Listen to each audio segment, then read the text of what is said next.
Yes. Good Ex- morning. Good morning. Okay, so today is Tuesday, May 19th, or as my one patient joked, March 58th, except for a couple of days of warm weather. So we're going to go over the kidney today. um, I did make a few short videos on the bladder, on the AEPs. I think there was about like really 4 of them. One of them is like really super short. So you can check those out. I think they should be up on Canvas. Hopefully you'll be able to access those. If you ever can't access one of my videos, you can always go to the my YouTube channel. It's just Time Gelati. Just type that into YouTube and you'll see a bunch of videos. You can see a bunch of videos there on other points and other treatment techniques as well. And then I'm going to be making a few videos on, I'm almost done the one on the outer bladder line points. And then I'll be doing some on the upper kidney points, which are some interesting points. So again, when we're covering these points in the classes, like I don't want to spend like, forever in a day online, lecturing. For those of you who are in the herb program, that can be like kind of challenging. So my goal is to, make some videos and have you watch them at your leisure. Again, I'm not doing a lot of rigorous quizzing or testing on the videos because I'm just assuming that, as adults and adult learners, you're going to watch them and take some notes. And they're always there for your reference. So that's the nice thing too, because they're always up on Excuse me, the YouTube video. Yes. I have a question. When do we bleed the points? Like, when do we just needle and when do we just bleed? Mm-hmm. Because I noticed like that we need to clean it with alcohol, we need to bleed it. And I do not know, can we use any kind of cup or it has like, there's special cups that we should put there and bleed the points? Hold that question, type it into the chat box, and then we will get to that. That's because that's a really good question. Okay, thank you. Yeah, thanks. All right. So again, my goal is for you with these lectures and the videos and the information that you have in your notes is it's not to have every aspect of every point memorized. Because I'm still getting to know the points, after years of practice. And so it's not about memorizing all of the details in the notes. What I want you to learn more is to get understanding of like how a point name or a point category or where it's located on a meridian, the tissues involved, how does that relate to getting an overall understanding of the point, right? Because if the category of the point, the type of point it is, maybe the elemental nature of the point, something in the name, the location, right? That's going to give you some insight as to how to learn how to think about the points and how to approach the points. That's really the main thing, because when you're with a patient in front of you, it's not like you're going to be memorizing, you're going to have like every function of all the major points like memorized in your mind all the time. But you're going to have an understanding of like, okay, if you have someone's like foot or leg in front of you, you're going to have an understanding of like, okay, if this point is here at maybe the tip of the extremities, or this is the shoestring point, or it's like the third point in this series, or it's the earth point. You're going to have an understanding of all these patrons. That gives you an understanding of like how that point lives as like a living organic entity or being or a state of consciousness within the patient. And I know that may that may not be like a hard thing to understand in the moment because you just haven't worked with patients yet. But once you do, this will come back to you. Okay. And again, I just want to make a big case for palpation. One of the, I may decide in my mind or through brief meditation that a certain point might be called for. And then when I put my thumb on it, I put my finger on it, I'm feeling it. It just doesn't really seem like alive to me in the moment. Like there's no key there. There's maybe even the patient doesn't feel at all. Or like I notice might be having a hard time locating a point, which is different than, hey, this point is something I'm not familiar with and I have a hard time finding this. It's different than that. It's just more like, I know where this point should be, but it just doesn't feel like it's making itself available to me. Like I just can't really seem to get my finger into the men. That I pay attention to that. And so that's something that I want you to keep sort of somewhere in the back of your mind when you're locating points. And when you're treating people after you've graduated, or even before you've graduated in the NCC, you might say to the supervisor, hey, feel this point for me right now. Come in and check this out, because I feel like it's just not making itself available to me, and I feel like I know where this point is. And oftentimes, if it doesn't really come alive for me, I won't do it. It's almost like saying the doorway, the gate isn't opening, for this type of intervention. Okay. I hope that makes sense. All right, so today we're going to cover the kidney official very briefly and the command points. But before we start that, do you have any questions from last class or a previous class? Or any of the videos?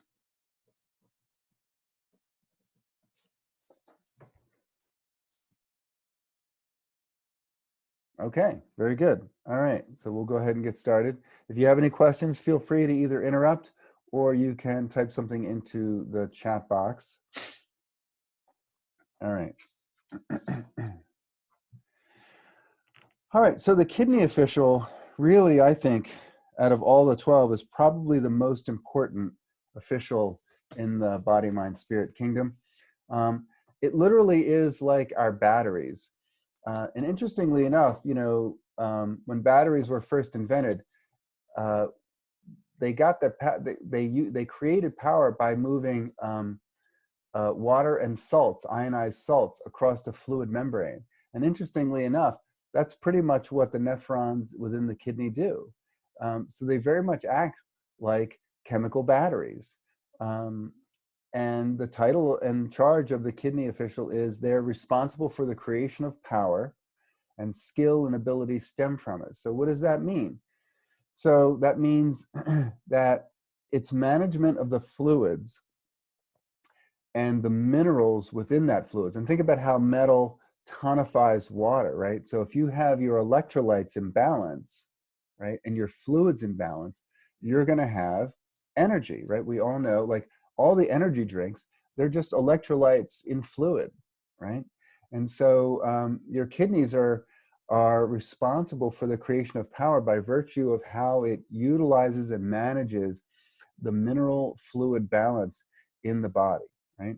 And so they are the source of the kidney yin and yang, right? This is related to the original source chi. This is the endowment, the constitutional endowment that you inherit from your parents, right? And so the younger you are, generally, the more chi you have. So it's said in theory, but although I don't think it's completely true in practice, but to some degree, it does bear some validity, where like basically if you have children born to older parents, and actually more interesting, older fathers rather than older mothers, that often has more impact on the developmental abilities of the baby and the child through their life and through their stages of development. So interestingly enough, it's really less about how old the mother is and more about how old the father is, because you only have so much jing and kidney yin and yang to pass on to the child, and apparently the father's jing has a lot to do with how much jing the child gets in terms of their brain development, central nervous system development, emotional development. So things like birth weight, height,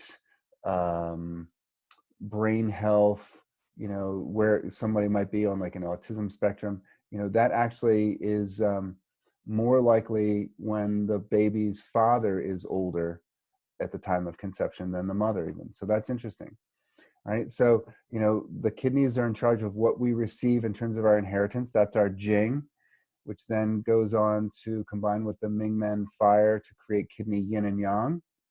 And so the resource that the kidneys use are the fluids, right? So interestingly enough, the older you get, generally the drier we get, right? Our collagen starts to dry out, connective tissue, cartilage, the elasticity of the skin, right? Some of you who are like around my age probably are starting to notice that, right? You hit your 50s and then maybe even into the 60s, everything starts to dry out a little bit more. Even the blood doesn't seem to be as rich, right? And so that's because we're using so much of our kidney yin and yang every single day for everything we do, right? So more than any other official, probably other than the triple heater, um, the kidney is sort of like has a designed obsolescence, right? It has a shelf life, right? The liver can go on quite a long time. Lungs can go on quite a long time. Even the heart, quite a long time. But the kidneys, they run out of gas. They run out of fluids eventually. And then when they run out of fluids and jing, then that's when we're done, right? So it's said that our skill and ability stem from them. So what does that mean? That means the effectiveness or what we do in the world in an effective way with power and vigor relies on the power and the strengths that come from the kidneys. So that also involves a quality of the jur, which we'll get to in a little bit. So your skill and ability stem from your ability to focus your will, right, and your power towards a certain end, right? That's how, like, water feeds wood, right? So when our energies start to move, we have these impulses, these sort of like natural inclinations, right? If you look at kids, I mean, yeah, sure, they have a personality the moment they're out of the womb, but when you look at them when they start to have more of a grasp on the ability to manipulate their environment, right? They're not just like, like 1-year-old blindly like reaching for something and putting it in their mouth, right? And to some degree, they don't really have a sense of what they're doing. They're just kind of exploring. But at some point, mindlessly exploring, as far as we know. But when they start to be able to really like manage their environment, and they have a sense of like they're reaching for something because it interests them, it's beyond just getting their attention, right? And they're starting to work with things, right? Maybe they're working with like building blocks, or maybe they're creating like scenarios in their mind about scenes going on with dinosaurs, or dolls or individuals or rocks or flowers or whatever. When they're starting to manipulate their environment, probably more like around like 3, 4, 5 in any kind of seriously involved way. That's when you get a sense of like what their internal drive is. They're not going, am I in the mood for blocks today, or do I want to like ride around on my tricycle? You know what I mean? They just move towards it. There's not a long deliberative process. They're not checking in with their body and their mood. They're just like, I'm just gonna like break stuff today. Yeah, today I'm just gonna like hammer at this thing, or build something, or play cars, or play whatever. Right? Play house. I just remember just briefly, Louis C.K. He had this joke. He's like, I have a daughter and I love her, but oh my God, I just hate playing house. There's no rules to house, and it never ends. So I just think about the creativity and the inventiveness of kids. They could just go on forever, right? And then their interest shifts. So this gives you some insight into like what's their constitutional nature that's moving inside of them in this powerful way, that's impelling them towards certain activities, certain interests. And there's not a lot of shen involved. There's like some self-awareness, to be sure. They know what they like, and they have a sense of what they have and what they don't have, and they have a sense of creativity and imagination. And so their shen at that point is very pure, though it hasn't been moderated or limited and edited by their ego yet, right? So it's so beautiful, like watching kids play and playing with them, because it's so pure, right? They're just so in the moment. They're so present to it. And that's really like the Shen meeting the Jing to spark a movement of qi in a certain direction. And when one has the capacity to then have a conscious awareness of that process and focus it with a sense of purpose and create goals and steps and be able to make, wise decisions about it, that's how you cultivate your destiny. So when we say skill and ability stem from the power that's created by or responsible for the creation by the power of the kidneys, excuse me, if we tap into that power that's created by the kidneys, right, with a willfulness, then we can accomplish just about anything, right? There's that old saw, you can do anything you can do anything you want and accomplish just about anything you want, as long as you're willing to give up everything else, right? And it's that type of focus that we would call drive and ambition, right? So if it's in alignment with our heart Shen in a very pure way that's not obstructed by self-limiting beliefs, by pain, by conditioning that has us trapped in the prison of our shoulds and shouldn'ts, right? And again, doing the right thing isn't necessarily a should. Doing the right thing should be a natural impulse that's aligned with our sense of what's appropriate in the moment, right? It's not a should coming from outside that's limiting our self-expression, right? um, so when you can focus your natural impulses and inclinations and combine that with your heart's ability to be present in the moment, right? And then you combine that with the hun, with our sense of purpose, right? A sense of higher purpose and aspirations, right? Then you will indeed be very skillful, and your abilities will become cultivated because you're putting your will into that, right? And so just like if you want to learn how to play piano, or you want to learn how to be the best acupuncturist, right? The more you focus your Shen on that, right? The more attention you give it, and the more you put your will into that, that is, you put your own skills and abilities towards this process of development and learning, right? And you make it your purpose, right? You set aside time, right? The liver is in charge of like setting aside time in a ritualized way, right, towards a certain goal. Guaranteed, you're going to become great at what you do because you're going to put in the time to practice. You're going to put in the time to study. um, you're going to put in the time to pay attention to it, right? The time and attention, right? And that takes chi, right?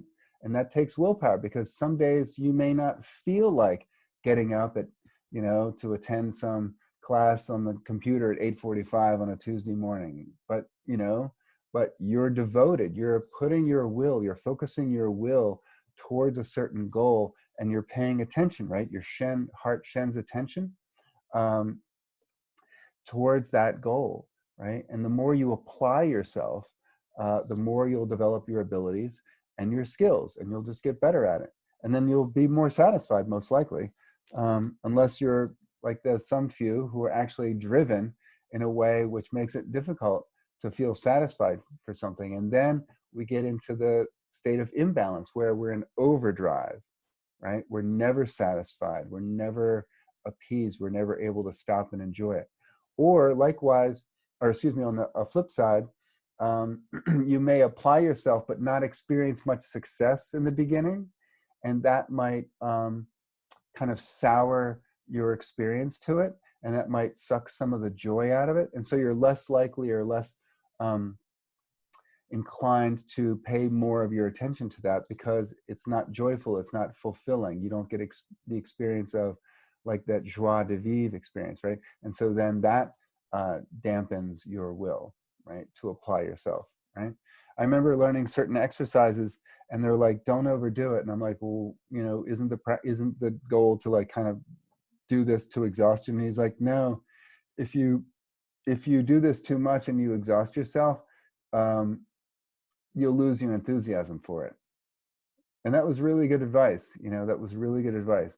So don't do something to exhaustion and waste yourself and do it to some painful extent, because it can dampen your enthusiasm. And that's actually a nice example of how the shen of the heart and the will of the kidneys interrelate, and they feed upon each other and build upon each other, right? So you want to apply yourself, but not to the point of exhaustion. You want to apply yourself, but not to the point of such great fatigue and dissatisfaction that it sucks the joy out of it for you. Okay. Any questions about that? Just you said like it comes out from the inside for kids, or I don't know, maybe anybody else, that Yeah, sure. what is the right thing that they should do. So it's not something that we teach them. So like two different kids sometimes are different. Like they have a different idea about what is right and what is wrong. Like where is it coming from? Like from their inside, or where should I or anybody should work on their kids if they have like a wrong belief about like through it out something is right, or they do not know like that is wrong. But Right. Well, that's actually where it's they about my learn. Well, it's your what's job, that? actually, it's your job to condition your kids, Yeah. So right? Because just like in a lot of traditions, kids aren't really responsible for their actions until they reach puberty, because they don't know how to gauge right from wrong. When I'm talking about the shoulds and the shouldn'ts, I'm applying that to you as an adult. oh, okay, Yeah. sorry, I No, thought it's kids, something you gotta, inside oh of my the God, you person. gotta condition the hell out of them, right? Okay. Right? Because then when they become adults, like, they have this foundation to work with. Okay.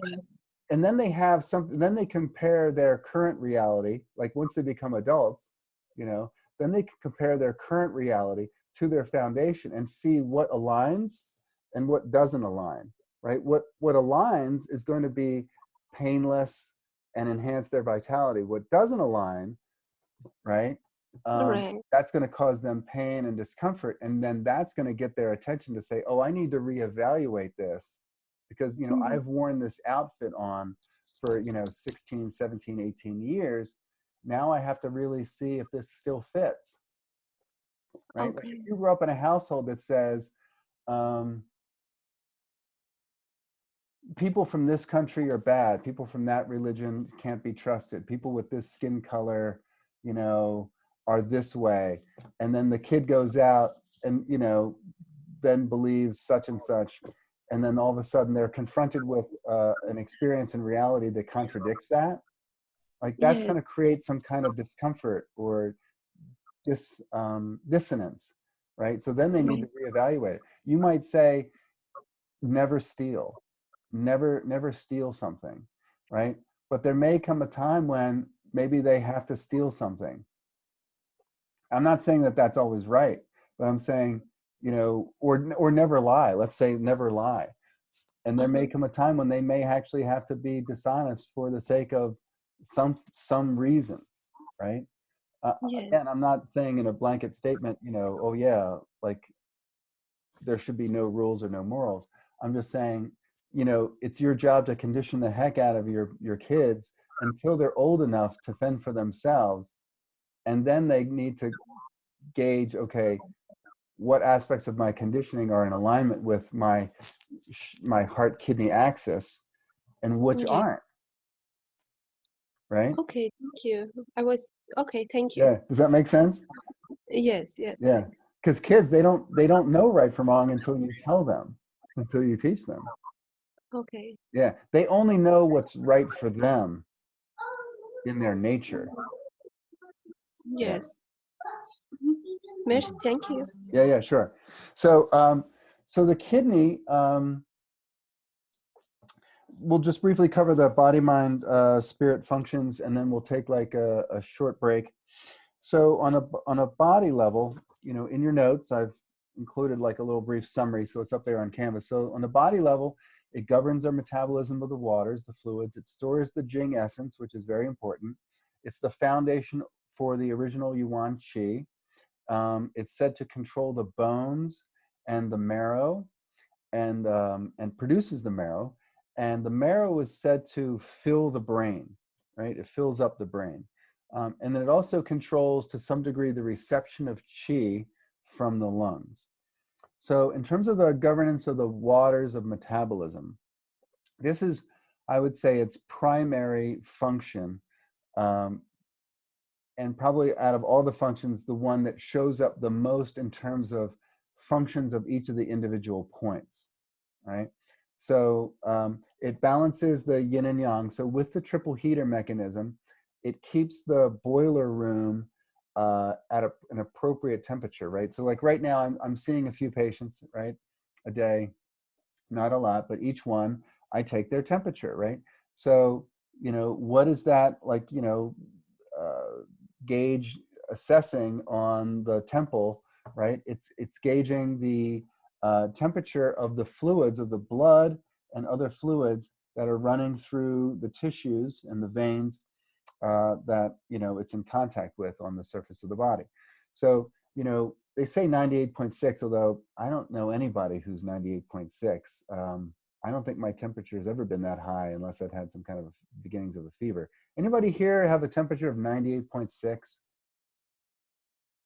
Yeah, I mean, everybody 97.9, 98.0, 98.1, 98.2.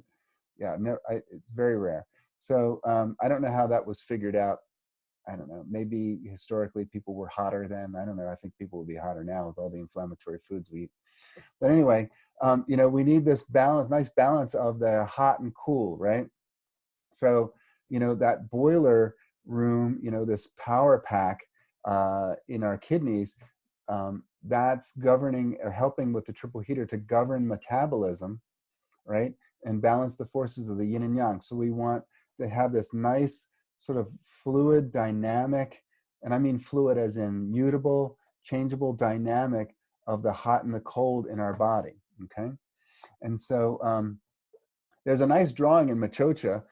You've probably seen it. You've got like the logs on the like fire, and then you've got the flame coming up, and then you've got the cauldron, and then you've got like the fluids in the cauldron, and then there's steam in the and they're steaming like a soup. Have you guys seen that? Yes? No? Maybe? Right? I think that's a really beautiful image, right? So you've got like the fires of Ming Men, right? That stokes the kidney yang, which warms the kidney yin, and then that steams up, right? And that's the kidney yin and yang qi that empowers all of metabolism. So it really gives the on one hand, the kidney yang, the heat to energize, right, all of the other, it gives that yang qi, that heat for all the other zong and the fu to do what they do, right? And it also provides the fluids so you've got the qi, and then you've got the fluids that allow all the other organ systems to do what they need to do, right? So there's this nice balance of the kidney yang heat and qi and the kidney yin fluids to allow all the systems of the body to do what they do, right? And so that's what they mean by it provides the kidney yin and yang to this whole kingdom, right?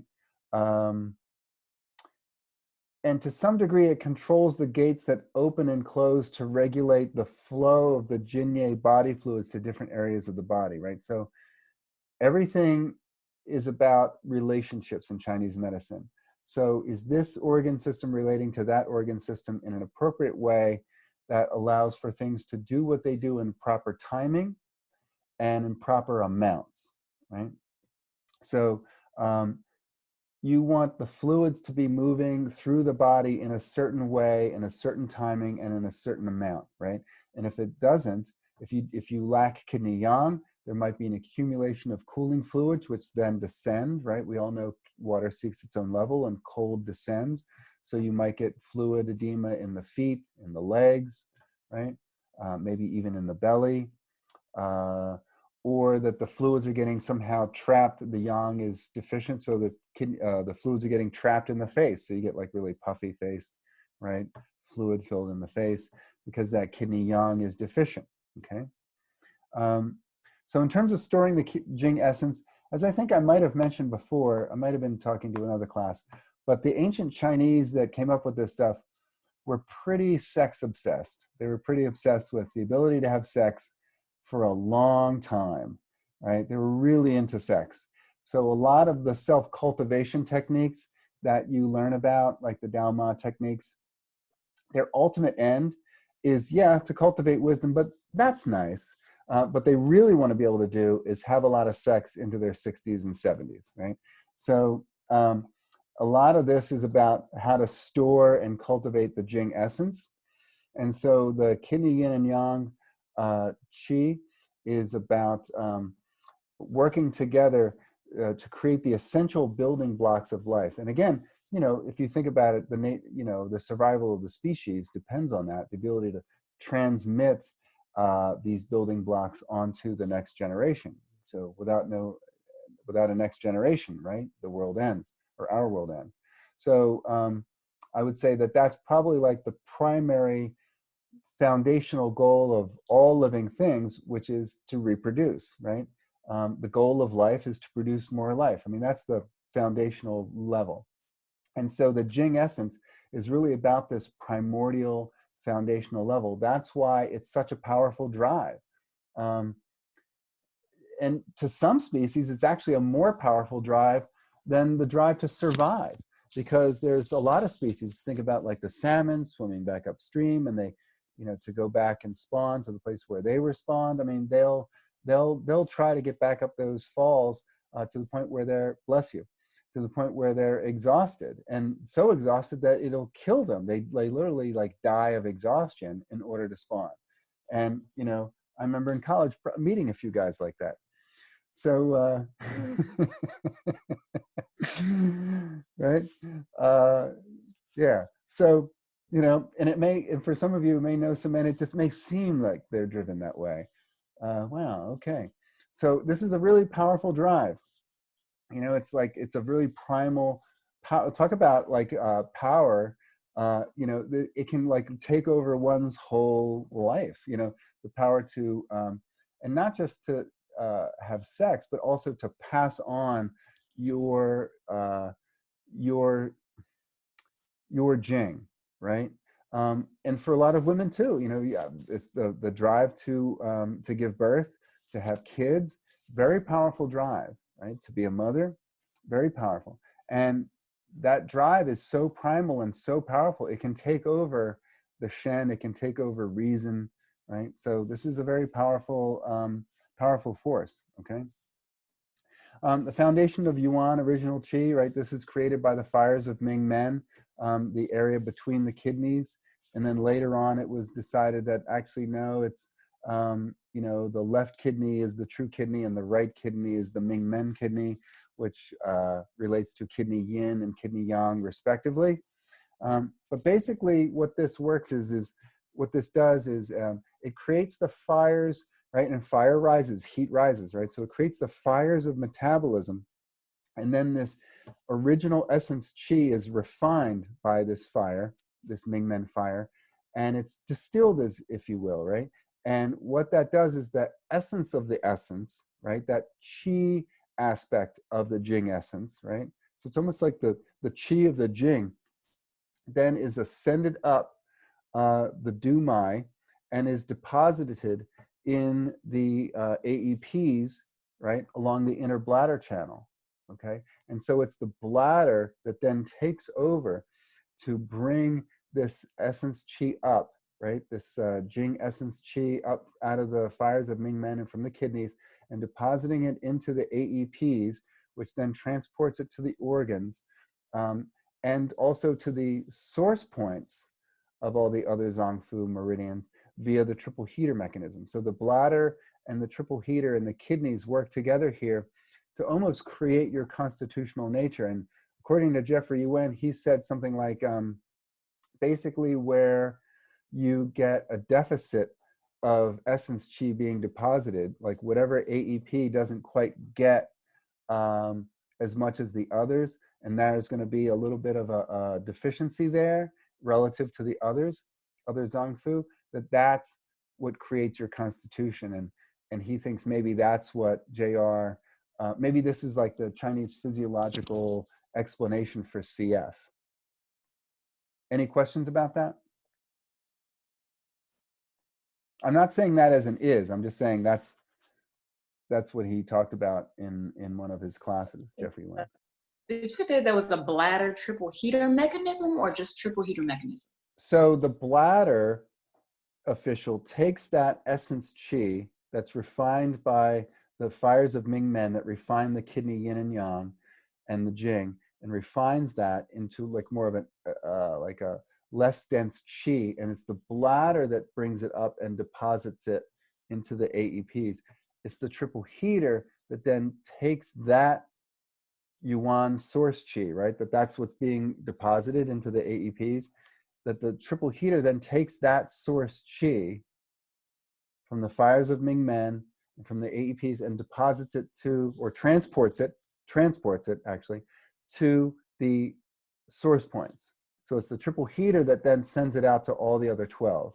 It's the bladder that deposits that yuan source chi, right, to the AEPs. And then the triple heater takes that yuan chi and sends it out to the 12 source points. Does that make sense? Okay. So it could be that whatever one gets a little bit shortchanged, you know, maybe there's a part of our body, mind, spirit that's always trying to make up for that. And that's what kind of like drives us in certain ways that makes us look like water CFs or fire CFs, right? And that lack shows up, like slight deficiency shows up as maybe a little more blue on the face, or a little more green on the face, a little more groan in the voice, a little more shout in the voice, and so on. Does that make sense? Okay. All right, let's take a 5-minute break. We'll come back at 9:30, and then we will continue with the mind and the spirit aspects of the kidney, and then start with the points. Okay, well, let's continue on. I just want to cover the mind aspects and the spirit aspects of the kidneys, and then we'll go into the channels and points. Oh, one more thing I forgot about the physical aspect of the kidneys is it's said to grasp the chi of the lungs. So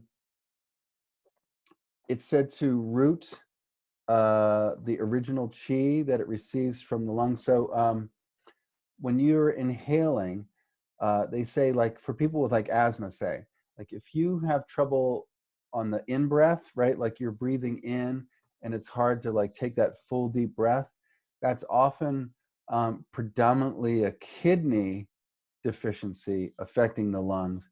And if it's more around the exhale, that's generally more of like a lung chi problem, like a fullness in the lungs, right? So so it's said to receive the chi from the lungs and anchor that chi that's sent down to the lungs to give it like to make it useful. So, you know, as I mentioned before, one of the things that I think would be really useful for you to memorize and to really have down is the chi creation cycle. So if you have that down, and it's very well illustrated in Machocha's books, and I'm sure you had a class on that already in your Zong Fu and patterns courses, right? You've discovered that, right? That was probably one of the first original things, one of the first few classes, right? Is if you have that down and you can really see, you know, what's going on with somebody in terms of their signs and symptoms and things like that, and you can kind of use that to figure out where in the chi creation cycle the problem is occurring, or, you know, what part of this cycle is breaking down, you know, it can really help you in your diagnosis and your treatments, right? So, so yes, question. I'm sorry. So the inhale, if a patient had problems inhaling, that would reflect the kidney, did you say? Kidney predominantly. So I'm not saying it doesn't affect the lungs too. I'm just saying it's a predominantly kidney problem. Okay. Along with the lungs. Got it. Right? Yeah. Okay. All right. So in terms of the mind, it enables our ability to be, in a healthy way, aware of danger and to be wary, right? So it enables our healthy sense of wariness, a healthy sense of alertness, right, to possible danger. It gives us the capacity to keep secrets, which is useful. And it empowers our our perseverance, you know, what people often call grit, right? Your ability to deal with challenges, to deal with perceived obstacles. And I say perceived obstacles because it's only an obstacle because we say it is in our mind, because it interferes, something interferes with what we want. But it gives us like our stamina, right? And it also is said to store our deepest beliefs. So if you think about, you know, stages of development, what you learn from your parents before you could even learn to speak, I mean, that's held in your deep consciousness, especially like in terms of like muscle memory, right? And so, you know, one of the fluids that the kidney helps to produce is the blood, right? It infuses it with original chi, and the blood goes to all the muscles, the blood goes to all the cells. So, and the DNA is in just about every cell, right? So, you know, there's this sort of institutional memory that's being distributed to almost every cell of every moment of every waking, you know, like of your life. So, you know, that primal memory, not just of you as a child, even to the point where before you were born, because your psyche is absorbing these influences from your environment, from the people who helped raise you, but also from your lineage, right? The material, the DNA that's being passed down from, you know, generation to generation, you know, that's alive in you, and that's alive in every cell of every moment of every day and night, right? So, you know, in a way, institutional memory, cultural memory, that is the foundation, the energetic, primal, subconscious foundation of all of our beliefs.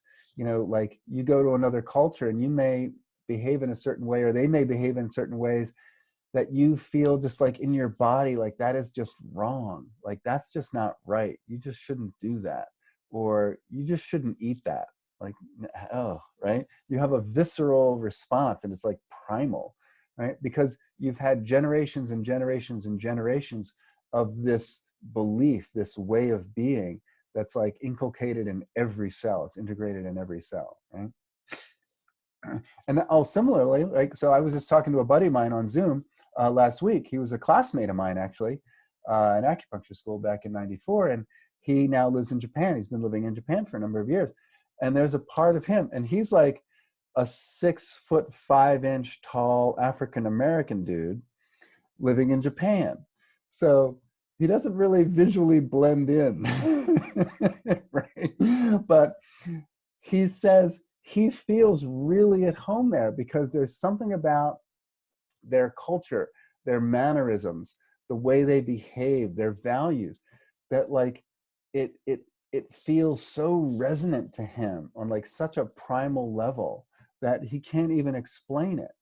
And so this goes beyond. This is where like each of us has an individual spirit, right? And that's why I'm making the segue into the spirit level. We all have an individual spirit that may actually transcend our physical, cultural, ancestral reality, right? That there's something unique about us that is in alignment with much of our previous generations in our family and our culture of origin. But there's also something unique and special about us because we've lived a life. You know, we have our unique individual Shen, right? So we have this sort of collective Jing and a slightly original Jing because, you know, the male and you know, the sperm and the ovum come together, they integrate, they share DNA to create something unique. So there's that. And then combined with unique Shen spirit, right? I get my own special mandate from heaven that's different than every other person's mandate from heaven.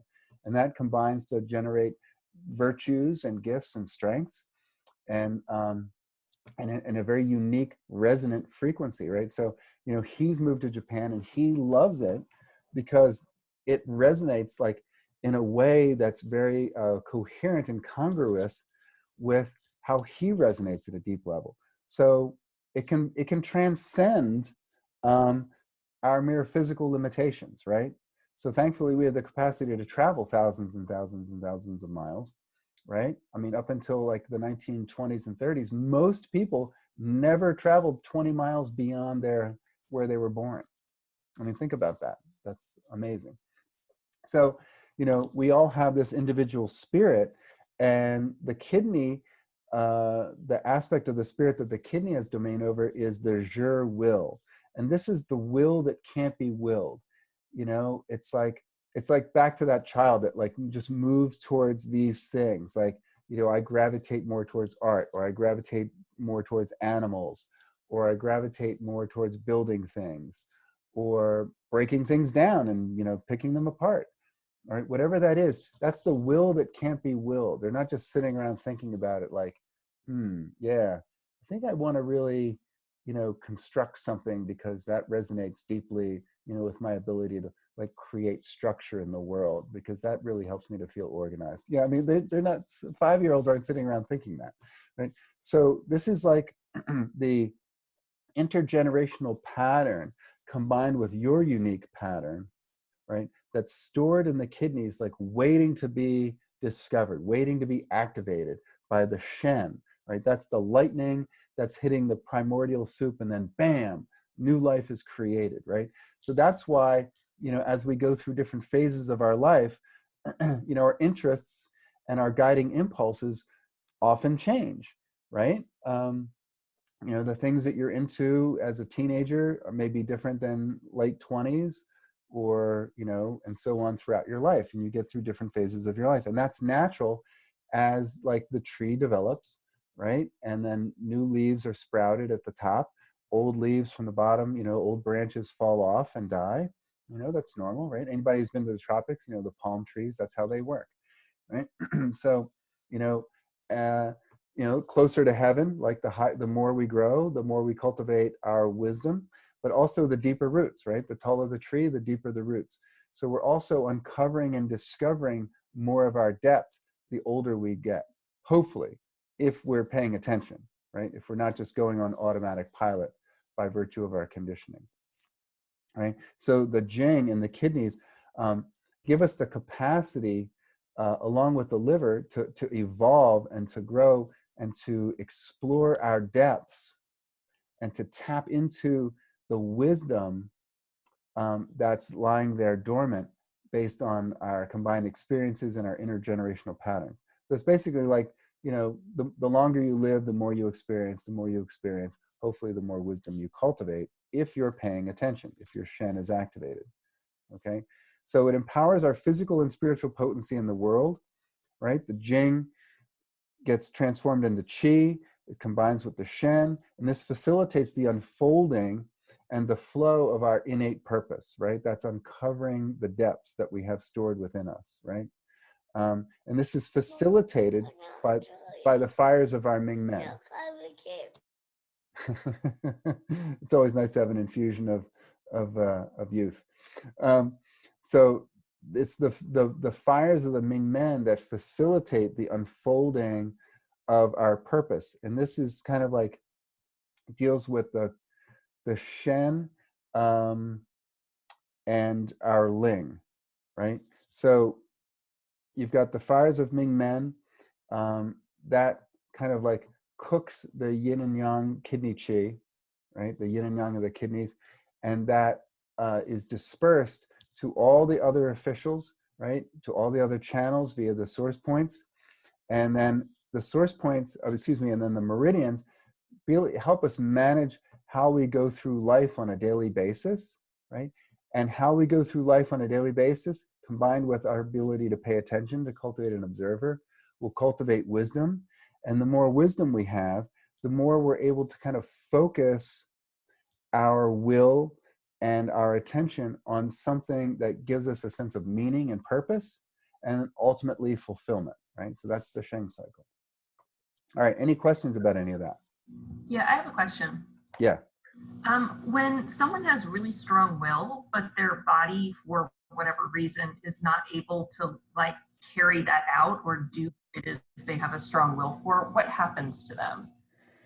Well, what happens to them really depends on probably their socioeconomic status in terms of their opportunities. So this is where the cleverness of the bladder comes in, Think about Stephen Hawking, right?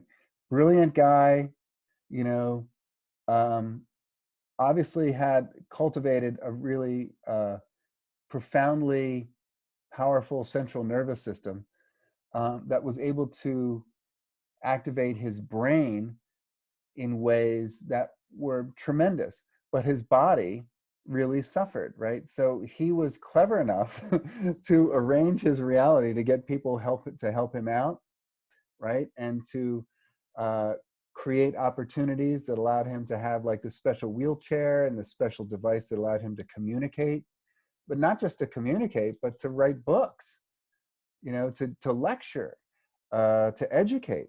So, you know, he had a very powerful will, and combined with a very powerful cleverness of the bladder official, right?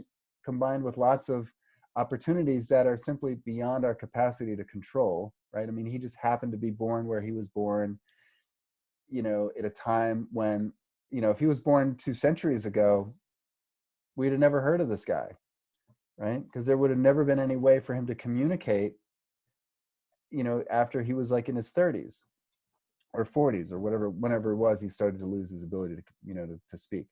So, you know, a lot of it is just fate, but it's the cultivation of the bladder and the cleverness that, and then also, you know, the force of will to help mold and create opportunities and situations to overcome these deficiencies, right? Like actually there was a student, he was, he had a patient that went on to create, he made this documentary movie called King, or maybe the movie, and actually the movie was made about him. He didn't make the movie, but it was this movie about him. It was called King Gimp. You should look it up. It's really interesting. And he was born like a paraplegic, but he taught himself how to paint with his teeth. And he was like this remarkable artist. And he became semi-well-known in the art world because he was a very good artist, not just good as for a guy who could paint with his teeth. I mean, he was a really excellent artist. And they made this documentary about him called King Gimp. And they actually filmed some footage back when we were at TAI back in Columbia, in the American City building, which has since been razed, so don't go looking for it. But they actually filmed like a lot of footage with him getting acupuncture there. Unfortunately, it ended up on the cutting room floor. But, you know, he was given opportunities by parents who were able to afford him different opportunities. You know, they didn't just, you know, write him off. They didn't, you know, bury him. They didn't kill him as a baby, you know, where they might have done that 400 or 500 years ago, depending on where he lived. You know, so a lot of it is up to fate. But if we can utilize the cleverness of the bladder and the sense of purpose from the liver, right, that sometimes we can overcome these fates to some degree. And this is where technology comes into play. And that actually technology is, the development of technology is actually a real watery kind of, I would say, arena, you know, or area. Because like, you know, you've got, combined with the wood, you've got like, I wonder if, like, I'm imagining something that would help me achieve some goal. And then the power, the wisdom, the skillfulness, the abilities combined with the cleverness of the bladder, right? Helps to create that process and put that process into motion. And that takes resources, right? I mean, every research project on the planet, what's it require, right? Money, time, energy, resources, right? So we're you know, this is always sort of like the kind of the human condition, right? Like I have this dream from my mind that's stemming from this like deep impulse within me that's like almost uncontrollable. It just kind of like bubbles up like the flash of genius. And then I've got this idea, and then, you know, my liver gets a hold of that and sends it to the heart and says, hey, Emperor, what do you think about this idea? And they're like, ooh, yeah, that lights me up. Let's go for it. And the heart's going to like, yeah, that's great. But the heart doesn't make it happen. It's the kidneys and the and the bladder combined with the liver and the gallbladder that make it happen, right? So basically, it's a process of compensation to manifest something that, and the kidneys and bladder work together to take something that was hidden and unknown and make it seen and known, right? It's just this vague sort of impulse, and then it becomes an idea, and then you apply your resources with the plans and decision-making process of the liver and gallbladder respectively, and then you apply your day-to-day energies and resources and you manage them in a skillful way cultivated by the bladder to make something happen, to make something out of nothing, right? But again, we're always limited by the fate of our current reality, right? People 200 years from now will have very different opportunities. Think about like, people who've been like wounded or disabled, they've lost limbs, right? Look at the technology that exists now to allow them, I mean, they can compete in athletic competitions, right? With no legs. That's extraordinary, right? 50 years ago, that would have been unthinkable, or just thinkable, right? It wouldn't have been doable. I mean, like anybody likes to watch Star Trek, they've got the medicine of the 23rd century is very different than the medicine of the 21st century, right? So this is all actually managed and facilitated by the kidney working with the bladder. Right? Hopefully that long-winded response answered your question.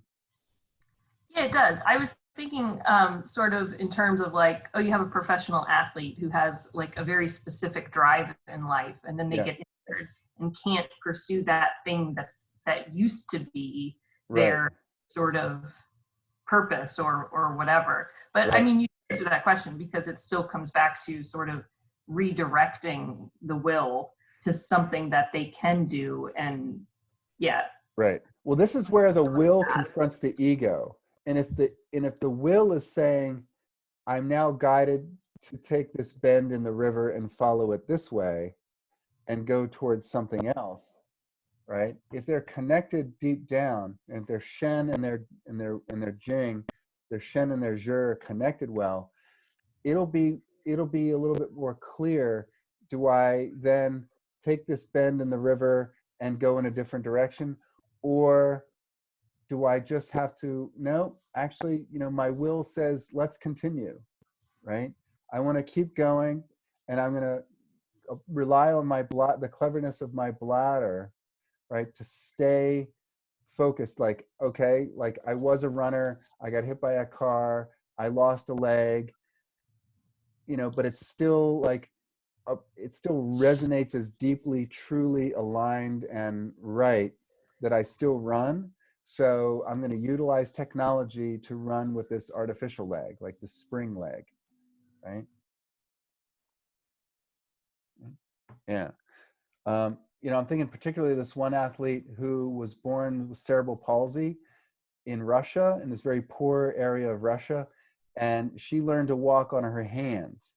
And so the way she moved around was on her hands, since she was like, old enough to, just like babies at a certain point, they learn to stand up on their legs. Well, she learned to stand up on her hands. And eventually she was in a wheelchair. She was adopted by this American family, raised here in the rest of her life in the United States, and ended up becoming like an Olympic athlete, right? She's in a wheelchair, but she's won marathons. She's won gold medals in Paralympics, right?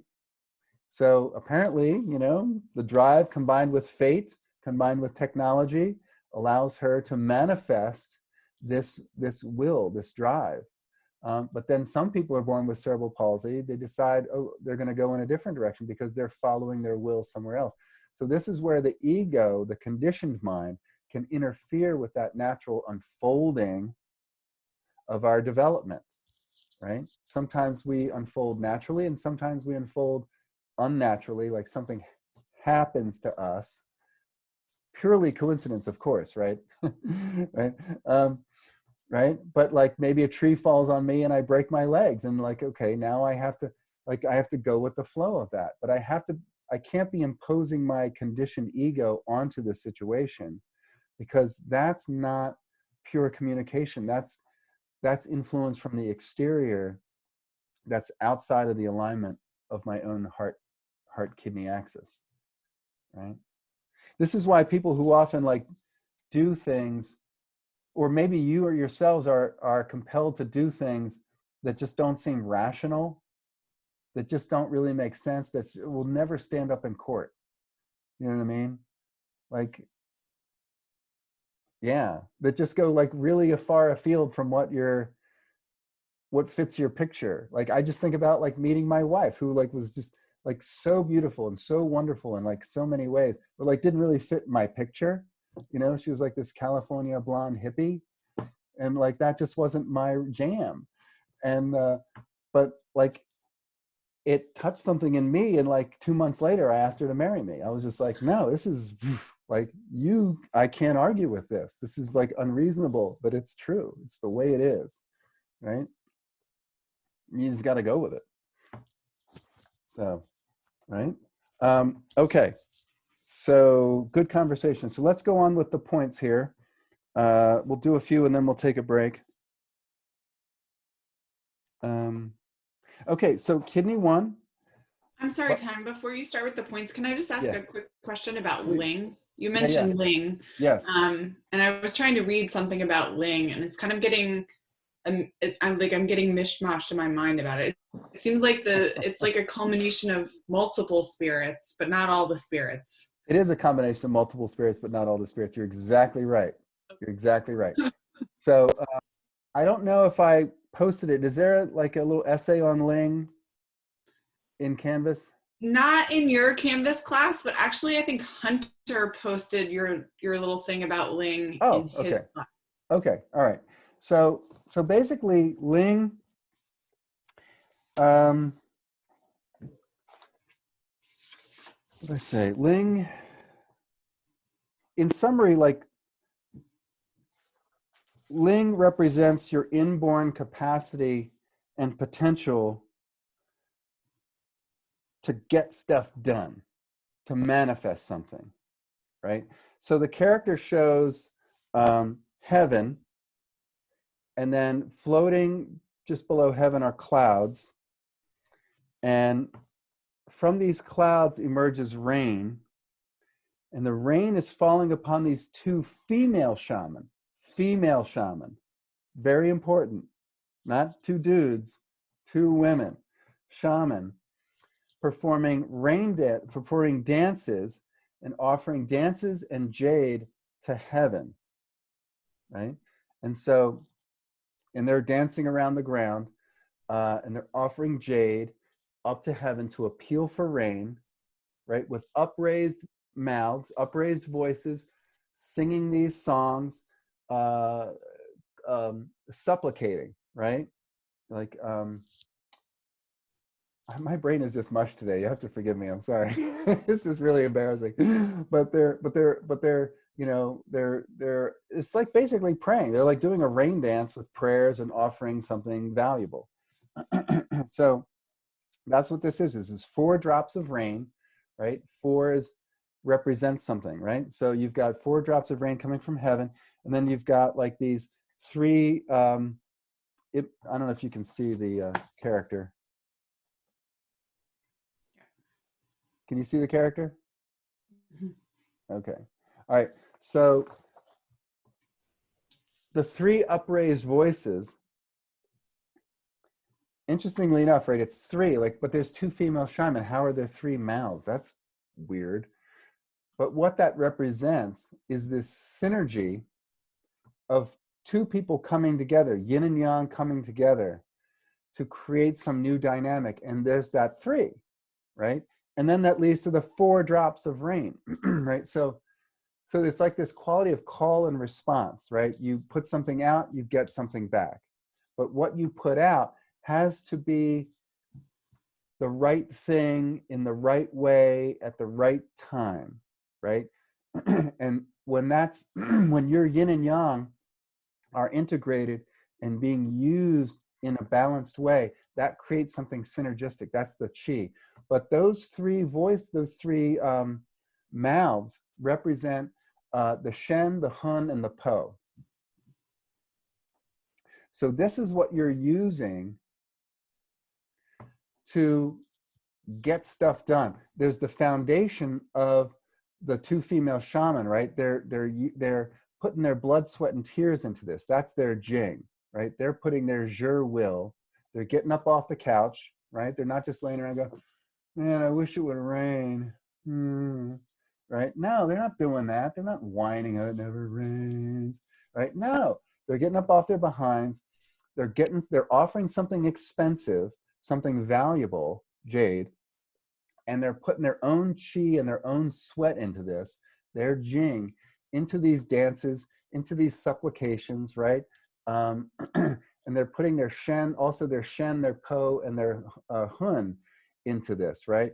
So without getting too much into the character, like basically, ling is the capacity to get up off your butt, use what you've got, use what you can get from the world, use what you've got inside you, use what you have available to you in the world, right?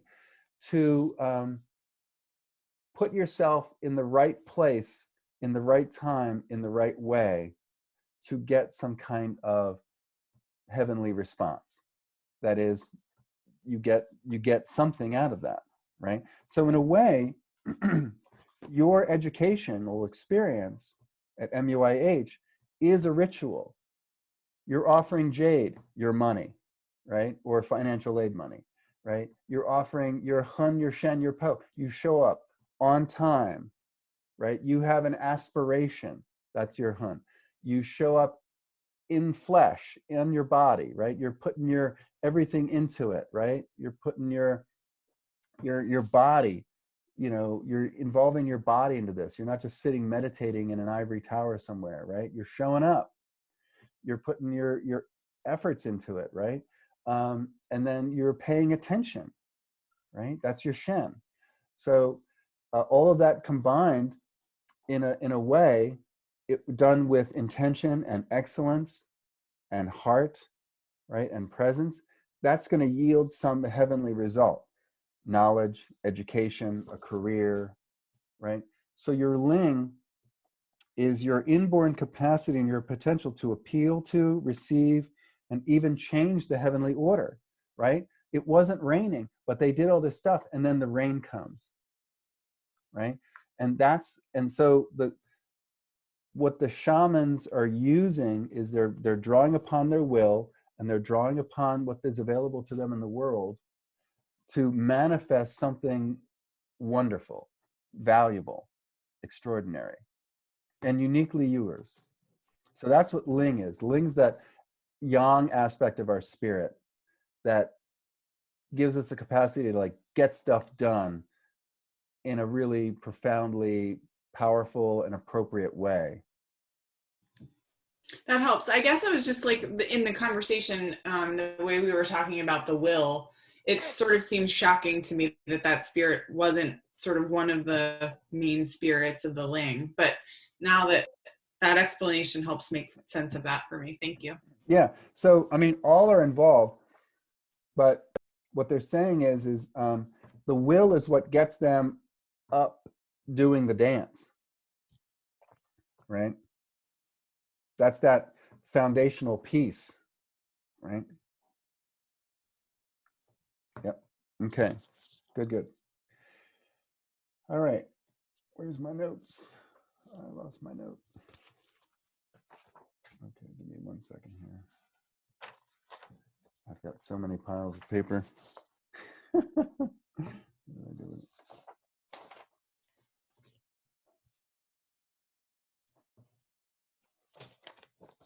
Okay. Oh, here it is. Okay. All right. So some brief notes on the channel. Just brief notes on the channel.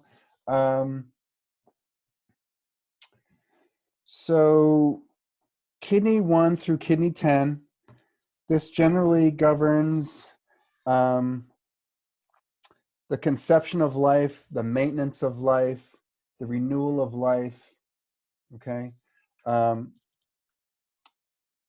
This is sort of like in our various cycles within cycles. So, we have our life cycle. We're born, we're an infant, then we're a toddler, and then we're a, child, and then a teenager, and so on and so on and so on.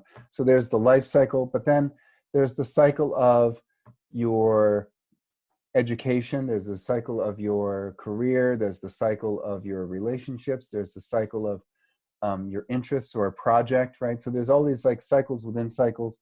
So kidney 1 through kidney 10, the command points, these are really about the conception and then the maintenance and management of some effort, some project, some journey, whether that's your whole life or some small project, right? And then kidney 11 and 15, these have a lot to do with, in terms of the life cycle, conception to early childhood, but also in terms of like the mini cycles that we go through in our day, in our life, or eras or periods of time through our life, developmental stages. This has a lot to do with getting and keeping things moving. So what gets in the way of that is dampness, right? Because, the kidneys have a lot to do with the fluids.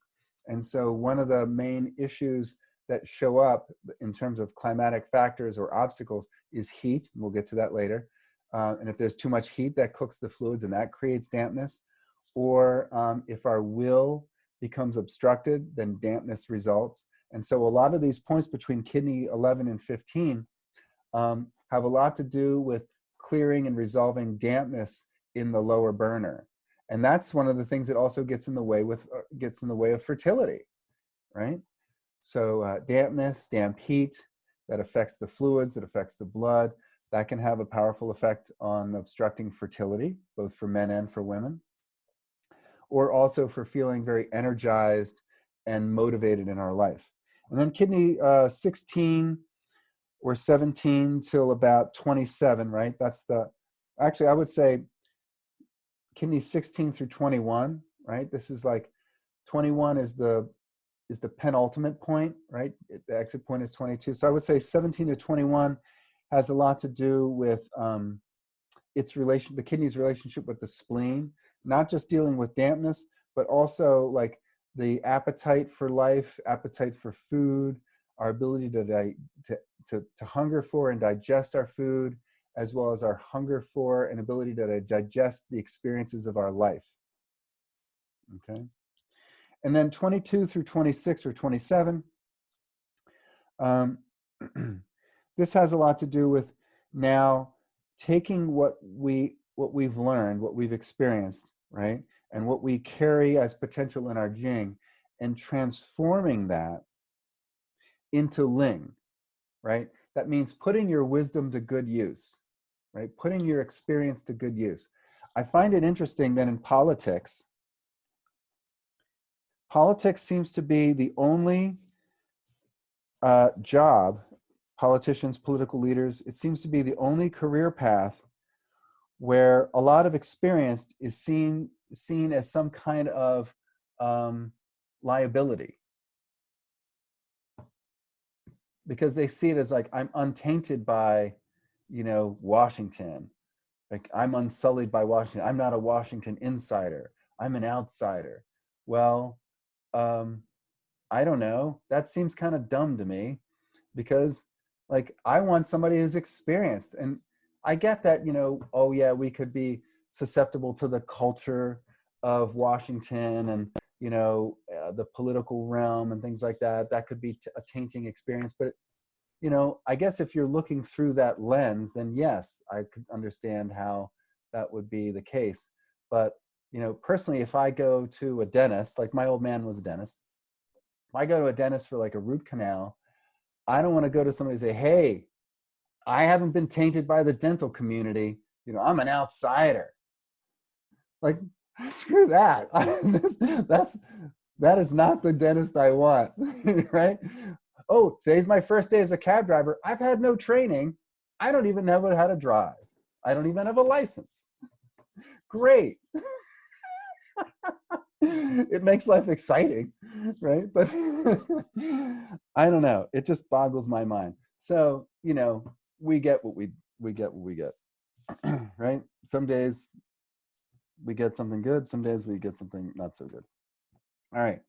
So you could say that, you know, the points along the trajectory of this channel have a lot to do with certain themes. So when you're with your patients and they're working with certain themes, either on a physical level or mental, emotional level, you know, that maybe resonates with one of these themes, you might then look to these certain range of points, right, as sort of like a rough guide to like, oh yeah, maybe this is guiding me, you know, the needs of the patient's guiding me here. They're really about, you know, they've been through a lot, either with this project or their life, and now they're ready to like transform their, you know, like make some use out of this experience. Maybe they've had an unpleasant experience, a bad experience, right? How do you then use that, right, to cultivate your Jing, right? That's part of the Ming Men fire. You're going to take your Shen, your awareness of this experience, and the memories of that that's held in the spleen, and that banks the blood, that gives us the memory, and then the long-term memory also by the liver, right? We've learned by experience, you know, our judgment has been, you know, enhanced, and then we can apply our Jing to that to create something and manifest something extraordinary, right? This is why we love books. We love books by people who've gone through something awful and they have persevered and created this, like, you know, story and shared this story. They've applied their will and their hun and their po and their shen to get this book written that then enhances the wisdom of others.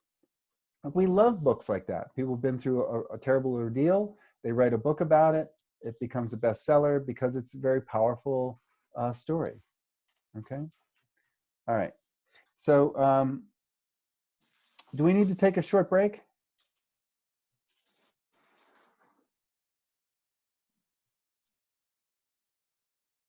No? Keep going? Okay. All right. All right. So kidney 1, bubbling spring, phenomenal point. Doesn't have to hurt when you needle it. It doesn't always hurt. It can be done pretty painlessly. As the wood point, it's the sedation point when you sedate it. It's the entry point. It's sort of a Jing Well point. Actually, like when I'm using the kidney Jing Well as a Jing Well point, so if this is like my pinky toe, right, and this is bladder 67, you could say kidney 1 as a Jing Well point, you could needle it here, right? Like where you test the Akabanis, right? But otherwise it would be here, which interestingly is kind of similarly located as heart 8, right? And this is actually a point that you can do in combination, that Xiao Yin combination of heart 8. So you can, this is a nice point to sedate when someone's growth is gone awry, when someone is overly motivated, so motivated to the point where they lose sight of their goals. It's almost like by any means necessary, and they run roughshod over everyone and everything around them in service to their motivation, in service to their will. And so this is a nice point to help calm and relax that, you know, impulse to constantly grow, to constantly conquer, to constantly keep going. There's a psychological condition. It's like, it's named after sharks. It's like ichthyopathy or something like ichthyopathy. It's like the people who always have to keep moving. They can't stop, they can't stop, they can't stop, because as soon as they stop, they're confronted with the experiences of their past, right? Their regrets, the things that they're remorseful about, maybe their behaviors that have been not right, right? The guilt, shame. So this is also a really good point to help people. That's when they say it settles the Shen. It like calms this intense desire for constant growth, constant movement, constant conquering, right? To help relax that capacity to experience a little bit more clarity, a little bit more reflection, right? Cools them down a little bit, right? Also, like, it dispels wind, right? So this constant drive can burn up our yin, which leaves us susceptible to internal wind and heat, right? So similarly, this is, and wind and heat affect the top, affect the head, affect the upper areas of the body. So this is often physically done for people who have like a lot of like wind issues, insomnia, agitation, rage, tremendous paranoia, right? So this is said to descend, when sedated, descend the chi down from the head to create some balance, right? On a mental emotional level, I often do this point either evenly or to tonify when people have trouble like getting up off the couch. They have trouble getting up off the mat, maybe like chronic fatigue, or they've been beaten down by life. They don't have any. So this is a really nice way to instill the qualities of the wood, to remind them that spring will come, that a new day will dawn, that hope is possible, right? Hope for the future. Again, one of the themes that shows up in the water is fear, especially of the uncertainty, right? So wood fear is more like the fear of confrontation, right? The fear to put yourself out there in the world, to take a step to, announce your creativity, to, put up your shingle that says, Colleen Van Voorhees, acupuncturist, right? That takes some guts, right? That's a gamble, right? But kidney fear is more like the fear of the unknown, fear of uncertainty, an uncertain future, fear of death that paralyzes us, right? That freezes us into place, right? So it's not the courage to like project your individuality and your creativity into the world. It's the fear of like existence, right? And so this can be a very paralyzing experience. It leads to a lot of paranoia. So this is a nice point to help move the chi along, to tonify it, to help really stimulate the qualities of the wood, which is hope, clarity, restoring a sense of purpose, right? And helping someone like move forward, give them a vision of how to move forward, how to take what you've got within you that maybe you're judging poorly and saying, no, there's value in this. Let's apply this so you can move forward in your life. Great point for that. Right? Nice point to do when people are depressed. Okay. Now, I had a whole bunch of notes. And, oh, here they are. How Yes. do you know this without pain? How do you do it without pain?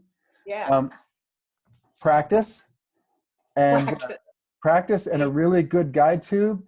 And this is interesting, like with boldness. Like if you do this, and I think about the wood, right? The wood is like fortune favors the bold, right? You don't want to do anything like in a staccato way, like hesitant, right? I mean, you don't want to go to the bat and swing the bat hesitantly. Well, maybe now, okay, now I'll do it, right? The golf swing. Like when you're walking, you don't want to walk hesitantly, right? So when you're kneeling, you got to adopt the wood within your water, right? And like, go for it. Okay. Right? All right. You gotta get her in there, right? You don't have to like jab, but there's a saying like slow is smooth, smooth is fast. So if you do it like with some boldness and some vigor, right, without hesitation, that's the way to needle this painlessly. Okay, thank you. Yeah. Thank you. All right, so kidney 2, Blazing Valley, awesome point. So valleys can refer to a couple different things. So one valley they're referring to here is the vagina, and the other valley they're referring to is the throat. That's just the imagery that they're using, right? I didn't come up with it. So as a fire point, as a yin spring point, this is really phenomenal at dealing with the other climatic factor that can really harass the water, which is fire, right? Too much fire, you burn up the fluids, you create too much steam, you can create dampness, right? So this is really good for heat-related issues, especially at the other end of the channel, but also affecting the valleys. And you can also combine this with kidney 10, yin valley. Really nice combination to clear heat from the genitals, to clear heat from the throat, right? The heat that's burning up the qi and the fluids, and that includes the Joyous blood, right? So what that might show up as like inflamed mucous membranes, the drying up of the fluids in the valleys, so dry throat, dry vagina, as also women get older, right? The fluids of the vaginal walls dry up, right? So lubrication becomes more of an issue, right? So kidney 2, kidney 10 to the rescue, along with some other points. Any kind of mucosal lining, right? The throat, the sinuses, and the digestive tract, right? That's a mucosal lining. So this is really great for clearing heat on a physical level from those areas. Did you say kidney 2 and kidney 4 or kidney 10? 10. 10, okay. Yep, 10, which is yin valley, right? So this is also good for clearing deficiency heat. If I've used up if I've been burnt, if I've been overtaxing myself, if I've been like stuck in overdrive and stuck in like, you know, applying my will, right, to get it done, to overwork, to overtax myself, right? The ambition, right? Think about unchecked ambition, right? Someone who never sleeps, like Wall Street, for example, that old movie, which is unfortunately now a very old movie. It didn't used to be such an old movie, with Charlie Sheen back when he was still sane, and his father, and Michael Douglas, right? You know, this guy like never slept. So he was like always working, always striving, right? So that can burn up the kidney yin, that burns up the fluids. And then so it's almost like burning up the radiator fluids in your car, and then your car is going to overheat. So this is really good for clearing that deficiency heat, the heat that comes from not from an excess of heat, but from a deficiency of cooling fluids, right? And this is behind a lot of menopausal disorders, right? You know, people don't go through menopause at 18 when they're like burning the candle at both ends. They go through menopause in their 40s and 50s because they've had a lifetime of using their kidney yin and kidney yang, right? And so there's a deficiency of fluids, kidney yin, right? And so as the kidney yin is depleted, what's relative is the heat, the fires of metabolism are then like too hot in relativity, right? So kidney 2 is great to sedate or put in evenly to help hot flashes. You know, people who wake up in the middle of the night feeling hot and sweaty, right? At a yin time of the day, right? At nighttime, right? This also, obviously, anything that goes on at night has to do with the blood. So this has to help replenish the fluids of the blood and clearing heat out of the blood, clearing heat out of the upper portions of the body where heat rises to the chest, right, to the throat, to the head, disturbing people's sleep, right? It's agitating the Shen. So, you know, menopausal syndrome, hot flashes, really phenomenal point for that. What else? And so as it clears that deficiency heat, it allows, you know, the fluids to be rebuilt. So it also supports the moistening and the nourishing of the fluids.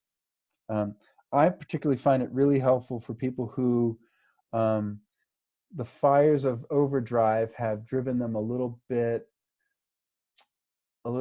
nutty, and they're manic, paranoid. They end up seeing conspiracies everywhere. Someone's out to get them. Someone's out to, like, you know, quash their ambitions, right? People, like, you know, getting in the way, like, you know, think about people who, like, powerful figures, corporate figures who, like, they don't want to put up with any possible obstacle because it's invalidating. It's like thoroughly invalidating their very nature, right? So they've lost their joy. They've lost their capacity to experience the lightness of being, right? They've lost their experience, like, pleasure. So it's all like work, drive. right? And that burns us up, and that, you know, if you think about it, like the pericardium eventually takes a hit as that heat starts to infect the chest, and then it enters the pericardium, and now it's going to disturb the personality. It's going to disturb the Shen. So people will seem a little bit off, a little bit crazy. On the physical level, again, you know, one of the fluids is also that we forget about is the hormones, right? Hormones are part of the Jianye system. So it helps to balance with the triple heater, the estrogen balance and the fluid, the hormone fluid levels. So it's really nice for that. All right. Kidney 3, Greater Mountain Stream. Source point, earth point, shoestring point. Worsley calls it Greater Mountain Stream. Deadman calls it something else. What do they call it? Supreme Stream. Supreme Stream. Be a nice band name. But doesn't quite roll off the tongue. There's a lot of sibilance to that, I think. So anyway, this is a point that I probably do just about every single day, whether they're a water CF or not. Especially, you know, if you're treating anybody over the age of 40, they're probably going to need kidney 3 at some point. So as a shoestring point, and as a Yuan source chi point, this is a very tonifying point. So you think, well, wait a minute, Earth along the co-cycle controls water. So here's the thing. The co-cycle relationship is not just a relationship of restraint. It's not just a relationship of sedation. It actually can be when the co-cycle and the Shank cycle are in good balance, right? As the way nature intended. The co-cycle actually provides a tonifying effect. So, you know, right, like the metal prunes wood, right? You know, metal controls wood. If you kind of remove the dead growth, right, you enhance the vitality of the plant. Similarly, like if Earth is appropriately banking the water feature that we're working with, right, that gives it its power. If it's just dissipating over everywhere, right, now there's a usefulness to that, right? We call that like a floodplain or a marsh. They're very fertile, but the water doesn't have much power. Its function is more about nourishing, recharging, right? Nourishing growth. It's not about cultivating any kind of power. To cultivate the power of water, you have to bank it. You have to create a container for it, right? And that's what gives it its dynamic power, to force it to flow in a certain direction, in a certain way, with a certain depth. And that's what you have at work here now, right?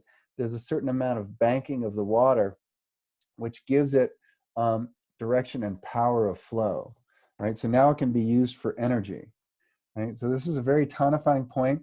It also infuses us with the Yuan source chi. So that gives us a reconnection to our ancestry, combined with the ancestral nature of water to begin with, right? It's about the Jing. It contains the Jing, which is like the memory banks of our culture, our lineage, our ancestry, right? So this gives us a lot of power that's born from the wisdom of our ancestors, the wisdom of our own experience. It helps us to get back to our natural self, to reconnect with the natural self. And that in and of itself is a powerful experience, like to reconnect back to your authentic nature, right? So it's the earth shoestring point. So now the chi here is, the flow of the chi is getting wider and deeper, right? It's growing in width and breadth and depth, and so it carries more power. So that means, and it's also the number 3, so it's a very active point. A lot of source points are the third point, and that means that symbolizes a lot of activity. It's a powerful chi tonifying point, and so this gives us the capacity to move things that are obstructing the channel, right, to move through obstacles, not as much as maybe a G-clef point, but to keep things moving and percolating and going along smoothly along our path. Interestingly enough, this is a point where we come up and then we go down for 4, 5, and then 6, and then back to 7, which returns the current, returning current. So in a way, thinking about like water going back down a mountain, right, back going downwards, that initiates a certain momentum, and that momentum generates power. So this is a really good point. Like, and again, the shoestring point, earth point, it's at that fulcrum between the interior and exterior. It's almost like this summons our capacity to commit, right? And then that creates, that commitment creates an inertia, and that inertia creates power, right? Like that one Goethe poem, the ability to commit then stimulates all of unseen forces of heaven and earth to support our mission, right? And so this also gives us the capacity to experience a little bit more awareness of thoughtfulness, right? We don't get like too lost in our mission, right? We want to remember our humanity. We want to remember and be thoughtful of, ourselves and how to care for ourselves, and to be thoughtful of the people and places around us.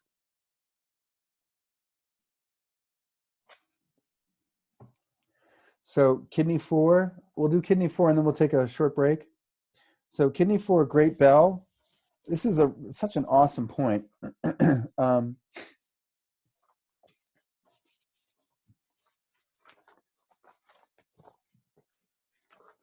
So this is located just below the level of the malleolus. It's a little bit different location in the Worsley system. So in this point, it's a little bit closer back to the Achilles tendon, which I think is interesting, and just below the great bell of the malleolus. And this is the junction point. So just thinking for a second here.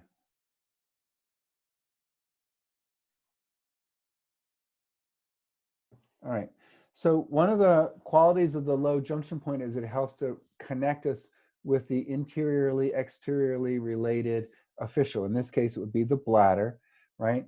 So this helps to draw upon the virtues of the bladder, which is wise management of our resources, right? And one of those resources is our blood. And this has a lot to do with and the blood houses the Shen.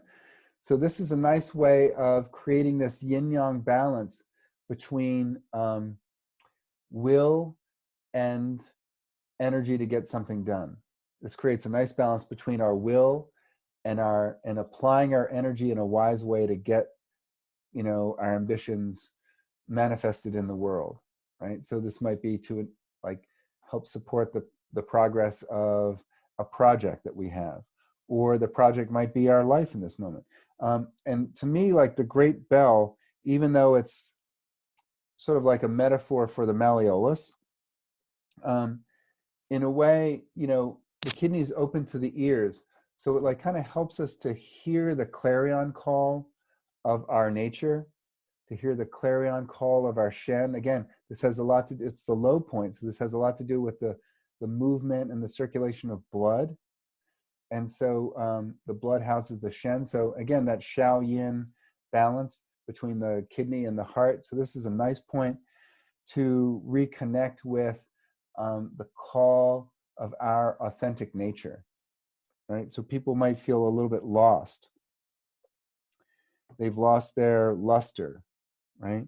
And so what does that? What gets in the way? So for a kidney or water CF, fear, right? Fear of the unknown, fear of the uncertain future. We never know what the next moment's going to hold for us. So the blood allows us to experience the blows of life with comfort and grace, right? So if you think about the blood aspects of the kidney, that's the aspects of the kidney that allow us to experience fear by reconnecting to our Shen, right? By reconnecting to our resources, to remember this is what I have available to me as resources, right? To hear your own intuition. And that's the point. This is actually what I use the point most for. It's like being able to hear and listen to that still small voice, right? Because if we're really overly busy, we don't meditate, we don't let our mind wander a little bit, we don't have downtime, we don't have rest time, we're not able to access that quiet, polite voice of our intuition. And that intuition is often what will reassure us and ease our fears, mostly of the uncertainty, mostly of the unknown. So this is a nice reassuring point for people who are kind of lost, and they have no connection to their intuition. They don't know what to do. They don't know how to apply their chi, how to put their resources to the appropriate use. You know, they're going by their conditioning. They're going by their shoulds and their shouldn'ts. They're being driven by their fears, by what they're nervous about. And so this is also people who are like from like an austerity conversation, people who are like lost in the conversation of like, you know, it's just about resources, it's just about money, it's just about power. What is that mindset? Disparity mindset? Is that what it's called? When you're coming from this mindset of there's not enough. Is that right? Is that the word in English, disparity? You mean scarcity? Scarcity. That's it, not disparity. Disparity is unevenness, unfairness. Yeah, scarcity mindset. This is great for people who come from a scarcity mindset. Yeah. All right, let's take a break till about 11:15, and then we'll continue with the points with kidney 5. So I just wanted to mention one more quick thing about kidney 4, is that like a lot of the low points that deal with the movement of blood and the circulation of blood, since the blood houses the Shen, these are often attributed to be points that have a strong effect on the emotions, right? That's how Shen shows up in the material aspect of our consciousness, right? That's the chi in motion, that's emotion. And so the emotions that the water elements officials deal with the most is fear. And for the bladder, it's sort of nervousness. And so this is a really great point to help liberate a lot of the chi that's been stuck by someone holding on to and embodying fear. Again, kidney, right? Water contracts, right? This is yin water, so water. This type of water contracts. Bladder often sort of like floods out, right? Think about fly and scatter, right? So this is a nice complement to fly and scatter. So this is a nice point for somebody who has a lot of fear locked up in their body. And the place in the body that most often takes the brunt of this is the low back. So this is a great point for sort of low back pain, discomfort, stiffness that shows up concurrently with someone experiencing a lot of fear, a lot of uncertainty in their life, and they've kind of embodied that, okay? So interestingly enough, that seems to show up a lot with IDs. A lot of people that I do IDs on actually have some low back stiffness and pain. All right, so that's a really nice point for that. And so as we move into kidney 5, water spring, the Chi cleft point, like many Chi cleft points, this is an outstanding point to help move obstruction through the channels, right? And so what would obstruct the channels? So for water, cold could obstruct the channels. Dampness that's increased to the point like that it's been so chronic that's now becoming phlegm obstructs the channels, right? And that shows up because there's either like too little kidney warmth, kidney yang, that things get cold and coagulate, or too much heat and then the fluids get cooked and then the fluids get overly thick, right? So this is a nice point for also any kind of like trauma-related injury that's obstructing the blood and the flow through the channel, right? So basically obstructions show up because of either the trauma, which interferes physically with the circulation, or the accumulation of phlegm or damp and cold, right? That's generally, the things that obstruct the kidney function and the kidney flow through the channel the most, right? And that'll show up in other areas, the pulse, the tongue, other signs and symptoms will give you an indication. Also, like palpating these points, sometimes if there's like an accumulation of damp, these points might feel really soggy. It's really interesting. It feels like I'm like pushing into a sponge, compared to the tissue of the other areas of the lower leg. So this is often a point that I'll do to help move an accumulation of damp or cold fluids that are obstructing the flow of qi, especially in the lower legs, like in the calves, around the ankles. And then also on a more subtle level, what obstructs is fear, self-limiting beliefs around or stories around one's powerlessness, right?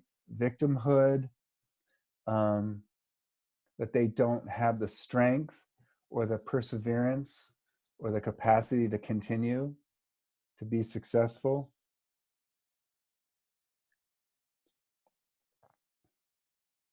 This is a great point for that.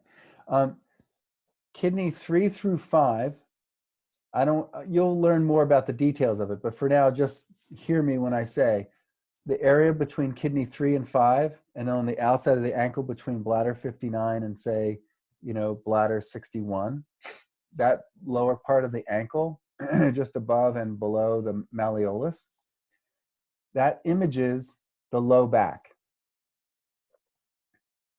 So that area from just above the malleolus to just below the malleolus down into the heel, excuse me, images the low back. So I think it's interesting on multiple levels, these points treat issues that affect the low back, either from a physical source or from an emotional source. The root might be physical, the root might be emotional. So kidney 6 also affects the low back because again, it's right around the malleolus. This is one of my favoritist points. Is that a word? Favoritist? Most favorite points, right? So when I was like the summer before I turned 14, I was like 13. I got to snorkel in Magan Bay in the Caribbean, right? I think it's like off St. Thomas, I believe. Yeah. And I saw for the first time what I thought was a barracuda, which is not a small fish. Other than catching like bluefish, I'd never really seen in person like a large fish before. And it kind of scared me. I was like, because, these have, if it was a barracuda, they had teeth. But because it was like, I don't even remember, like when Jaws came out, that was like a pretty terrifying movie. And this is sort of like just after that. So I was pretty fully terrified of like unfamiliar water, but I could see it. The water here was super clear. And so even though I could see it, there was a part of me that since I could see it, like I wasn't as afraid. And so you think about all the scariest monster movies are the ones where you don't really see the monster, where you, like an alien, like in the beginning, you just get a flash of it, right? It runs by, or you just like get this quick flash of something, and that's like terrifying as all get out. But if you can actually see it, like it may be terrifying, but at least like you have the capacity to be like, there's some awareness, like your Shen knows it's there. You can see it, you can size it up, you can start to strategize, you can start to plan. Like if you're just like floating in the dark ocean, you don't know what's around you. There's no preparation. You could be surprised at any moment. So it takes that sort of element of surprise out of things. And to me, I think of like illuminated sea as sort of like that, like, or shining sea as kind of like that. You have this capacity now of like your Shen is infusing, your will, so that gives you some power over something, right? Like you can't fight, you can't manage, you can't negotiate something you can't see, right? And so this helps people to kind of be with life in a way that gives them some clarity, not on what the future is going to hold, but more clarity about the resources they have to work with. And also, I think it might help stimulate a little bit more quietude, which then allows more insight. Because I think our intuition does have a sort of a vague sense of what's coming down the pike, because just like a train or an approaching car compresses the air in front of it, right? And compresses the airwaves that are coming towards us, even light. Like future events actually create like a minor ripple in the fabric of space-time. And if you're really tuned in, you can kind of feel or sense or see things coming, right? Some people call it like the writing on the wall. Like it's your ability to kind of interpolate how events are going to unfold in the future, given their current course of action. And so I think this is a point that helps like quiet people down, calm them down, help them to gain insight, right? To activate the Shen so they can kind of see a little bit more within themselves about the resources they really do have at their disposal. Maybe they're stronger than they think. Maybe they're cleverer than they think. Maybe they're smarter than they think. Maybe they've got these other abilities that have been kind of downplayed or disparaged by people in their environment, but then go on to become an asset,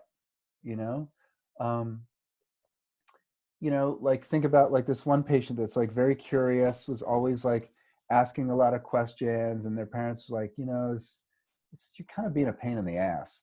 And so they would learn to kind of like keep their curiosity to themselves. But then eventually, like they end up going into a career where actually their curiosity is like one of their greatest strengths. Right? So it's similar like that. It brings kind of a lightness to their depression, a lightness to their ambitions, their overwork, their mental fantasies that are kind of driven and fueled by their fears and insecurities.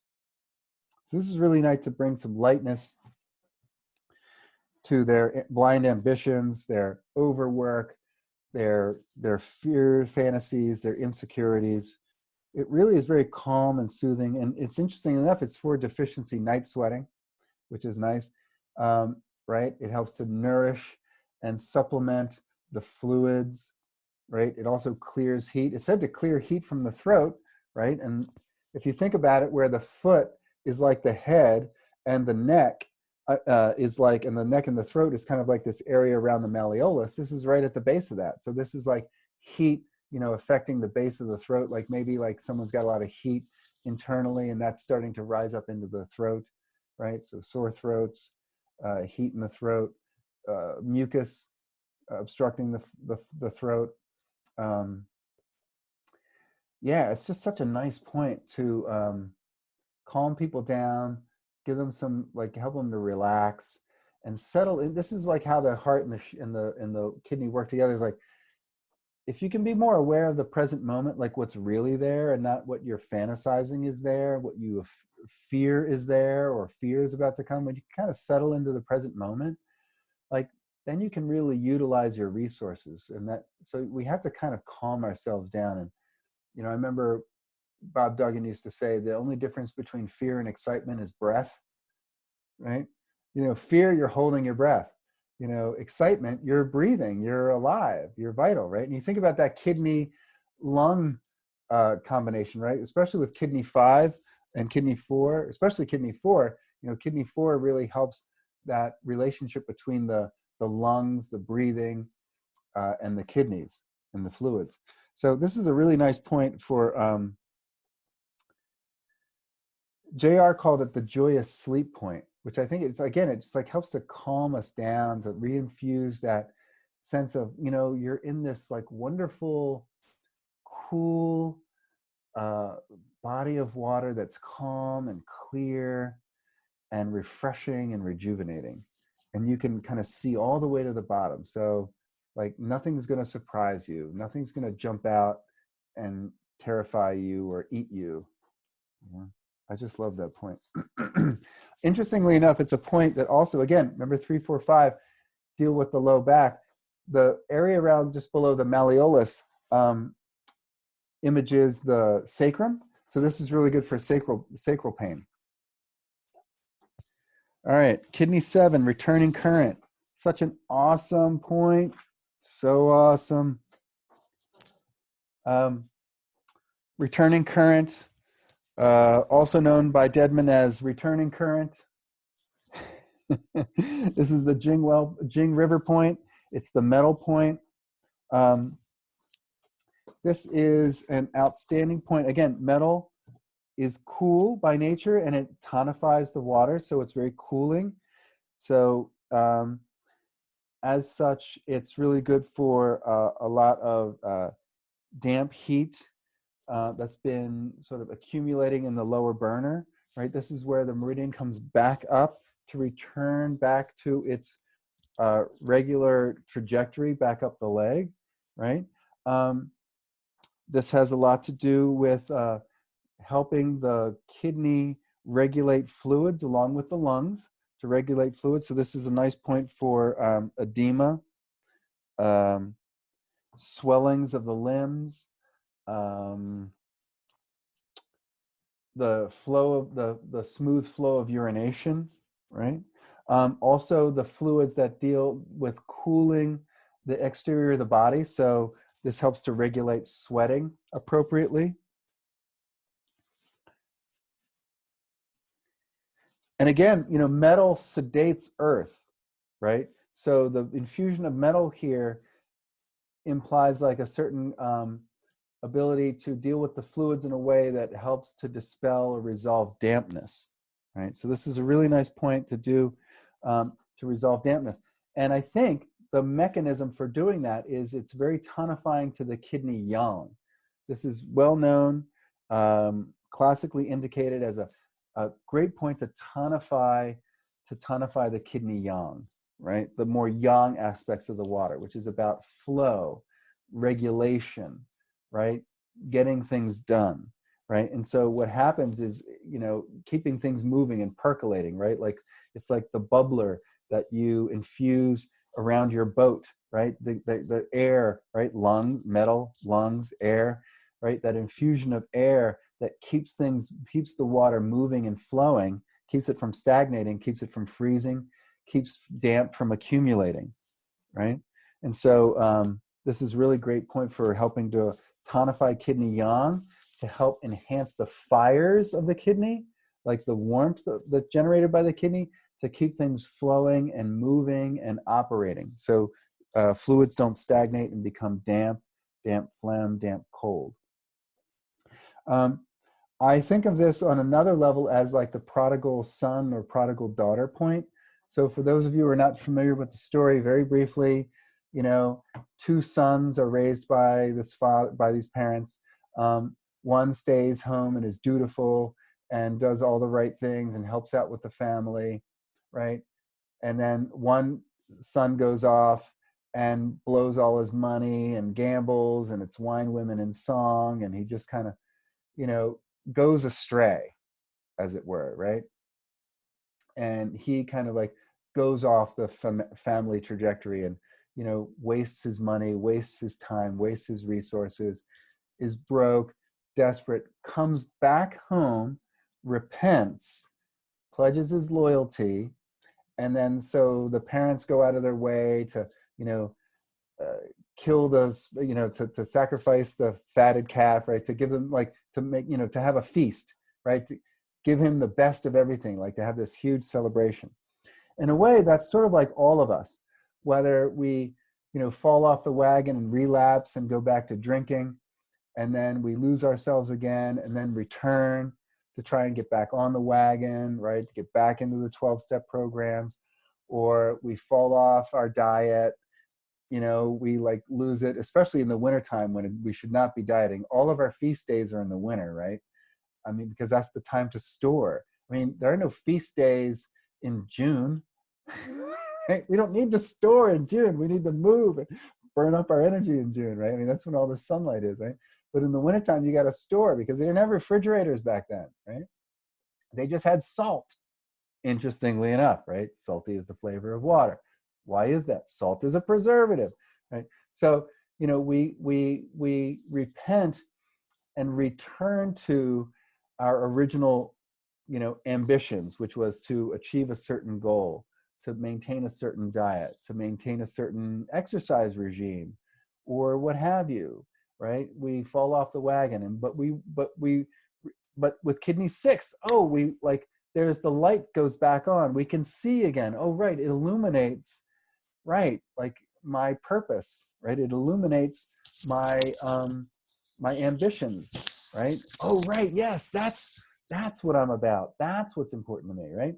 So, and again, metal, lungs, value, something precious, right? The awareness of value, right? So we remember, oh, right, yes, I forgot my, you know, commitments, right? Like I forgot my New Year's resolutions. I'm going to return back to what's important to me, my higher values rather than my superficial values, right? Rather than what makes me comfortable with what's really important to me, my principles, my values. So this is a great point for helping people come back after they've gone astray, poor lifestyle, poor diets, poor habits, and return to what's important to us, right? Bringing awareness back to what's precious to us and the value that it serves for us in the long term, right? So this is sort of like the prodigal son, prodigal daughter point, right? And again, you know, what roots us to our original nature is our lineage. So like returning back to, you know, maybe visiting the people that raised us or people who were important to us in our development, right? I remember like many years, like, you know, 30 years after graduating high school, I got back in touch with this one brother, a Zavarian brother. I went to Catholic school, who was very instrumental in me, like, you know, not being in jail. I mean, he was, you know, and it was just like, I was like, yeah, I'm returning back to this, no lie, like returning back to like these roots, as it were, that were fundamental in my development. And, or like going back to like maybe where you were born, or to the country of like maybe where your parents or grandparents were from, right? Remember seeing, you know, going back to Italy where my grandfather was from and seeing that town. It was just something stirring, and maybe it was all psychological, maybe it was all in my head, but it doesn't matter. It doesn't matter if it's in your head or not, or in your kidneys. What matters is that like your Shen is now aware of it and you reconnect to something that's valuable. All right, kidney 8. Kidney 8, you know. Time? Yes. What did you do to go to jail? I don't need to get into that right now. I would say he kept me out of prison. He didn't keep me out of jail, but he kept me from being in prison. Like he helped me shift the trajectory of my life so I didn't continue on a path that would assuredly left me down a felonious path. Okay. Yeah. Didn't keep me out of jail, but he did keep me out of prison. All right. So anyway, kidney 8 exchanges pledges, exchanges beliefs. You know, doesn't get a lot of love in the in the acupuncture world. It's not a super common point, but I just wanted to mention here because it is a very valuable point in a certain specific situation. So it really is a powerful regulator of fertility, especially with women. It helps to, again, kidneys in the Ming Men, right, is the source of the original kidney yin and kidney yang. And, you know, this is also the Yuan source qi is the resource that is, that regulates and is regulated by the 8 extraordinary vessels. And in this case, in particular, the conception vessel and the Chongmai, the penetrating vessel, right? So CV and Chongmai, these are 8 extraordinary vessels that have a lot to do with all of the resources that go into conception and making conception and bringing a baby to term possible, right? So one of those obviously is blood and Jing. And so this is really good point, kidney 8, for regulating the menses, the menstrual process, the timing of it, the appropriate flow of blood, the quality of the blood, right? You know, which can be affected by dampness, it can be affected by heat, right? So these are really good points to help regulate the whole menstrual cycle process. So, you know, spotting, for example, or irregular bleeding, or I bleed a lot one month, but then not much another month, or there's pain this month and no pain next month, or there's clots, right? So this is really good at helping to regulate the process, and you would do this in combination with other points. So also any kind of like, in that area of like discharges, right? Discharges from the lower jowl. So irregular vaginal bleeding, vaginal discharges, irregular menstrual bleeding, diarrhea, right? That's a irregular discharge from the lower jowl, the orifice of the lower jowl. Similarly, difficulty in moving your bowels, defecation, right? Abnormal urination, difficulty urinating, right? So this does this by clearing or draining the damp heat that's obstructing the lower burner. So that could be obstructing the ureter, the urethra. It could be obstructing, you know, the ureter further up into the abdominal cavity. It could be obstructing the uterus. It could be obstructing the fallopian tubes. It could be obstructing the ovaries, right? Damp heat can penetrate into this area and really gum up the works. So this is a great point for draining damp heat from the lower jaw. Also in the intestines and the bladder, right? You think about urinary tract infection, bladder infections, right? That's damp heat where it shouldn't be, right? So that's a nice point, often done in combination with kidney 9. Kidney 9 is building guest. The guest they're talking about is the fetus, is the baby, right? And the home is the womb. This is a point that I often do at certain stages during the course of a woman's pregnancy. Let me just gather my thoughts about this real quick. So on a physical level, this also is about clearing heat and damp heat. But this is heat that often has risen to the point where now it's affecting the chest, the pericardium, maybe even the heart, so it's disturbing the shen. And that results more in like real more shen disturbed behavior, like mania, like hyper joyfulness, even to the point where like you're like the manic portion of a manic depressive episode, right?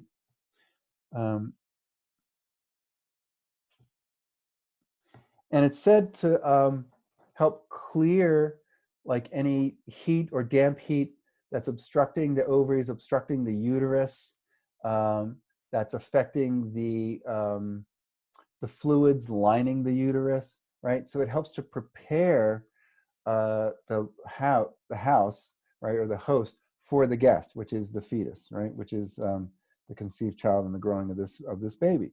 So similarly, this is a very cleansing kind of quality to this point.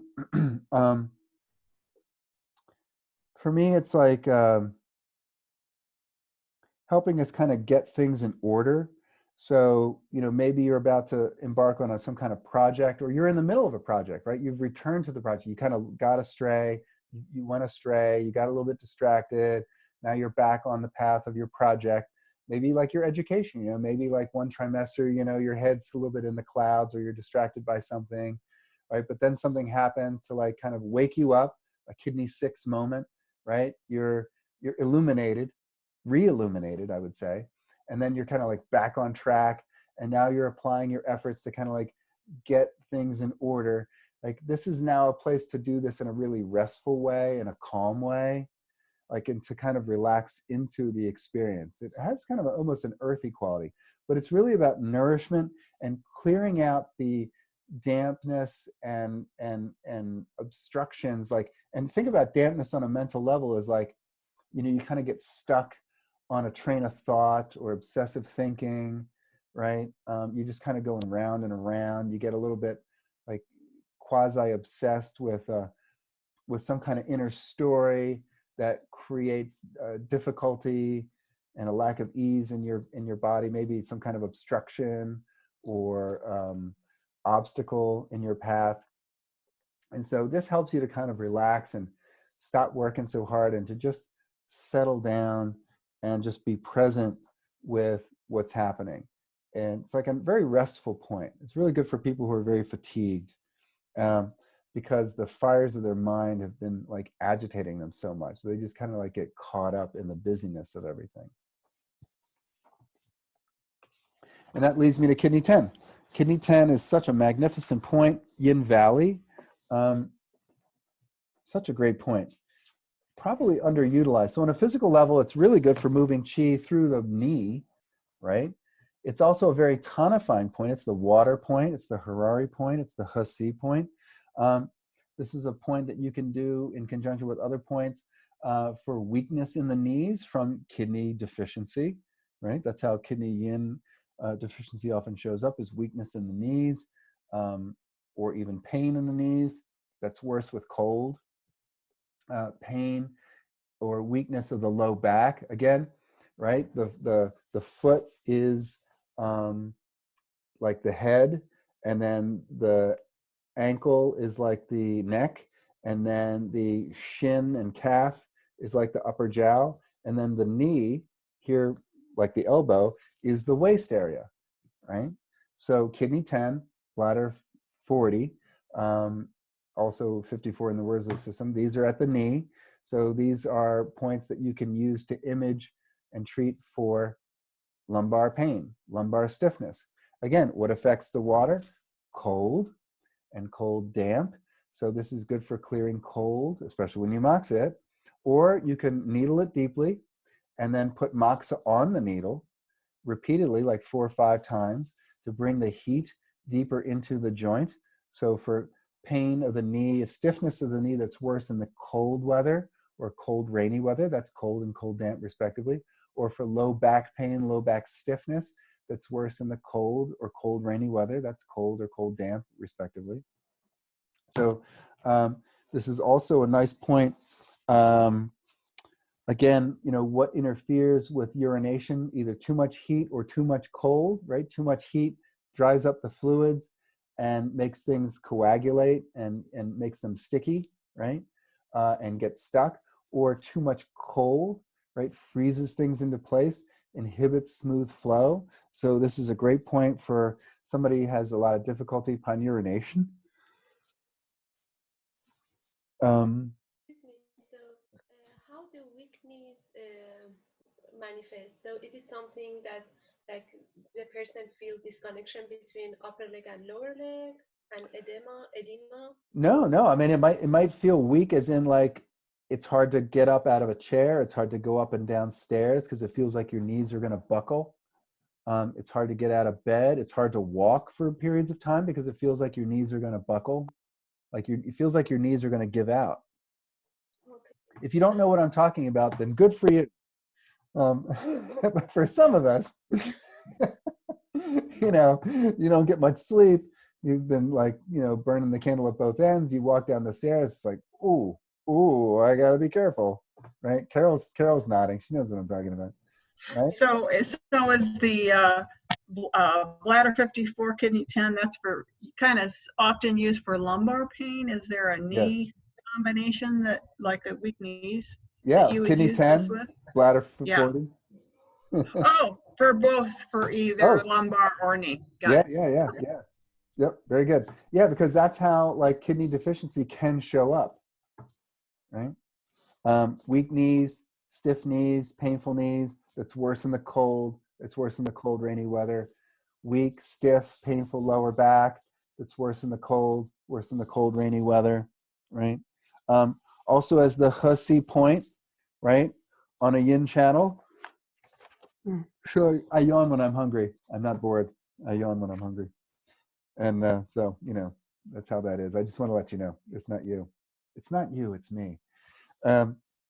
So kidney 10 as a hussy point on a yin channel, this has a lot of, like the other yin hussy points, they clear dampness and damp heat. And so since this is dealing with the kidneys, this is clearing dampness and damp heat from the lower jiao. Right? Great point for that. Especially from the, was it the genitourinary system, the urogenital system? I don't know. It's basically, you know, where you pee and have sex. So it's really good for clearing heat and damp heat out of that area. So urine might show up as really dark, right? So a person might need to be drinking more water, but they also might not, there's so much heat that the fluids are getting burned up in their system, right?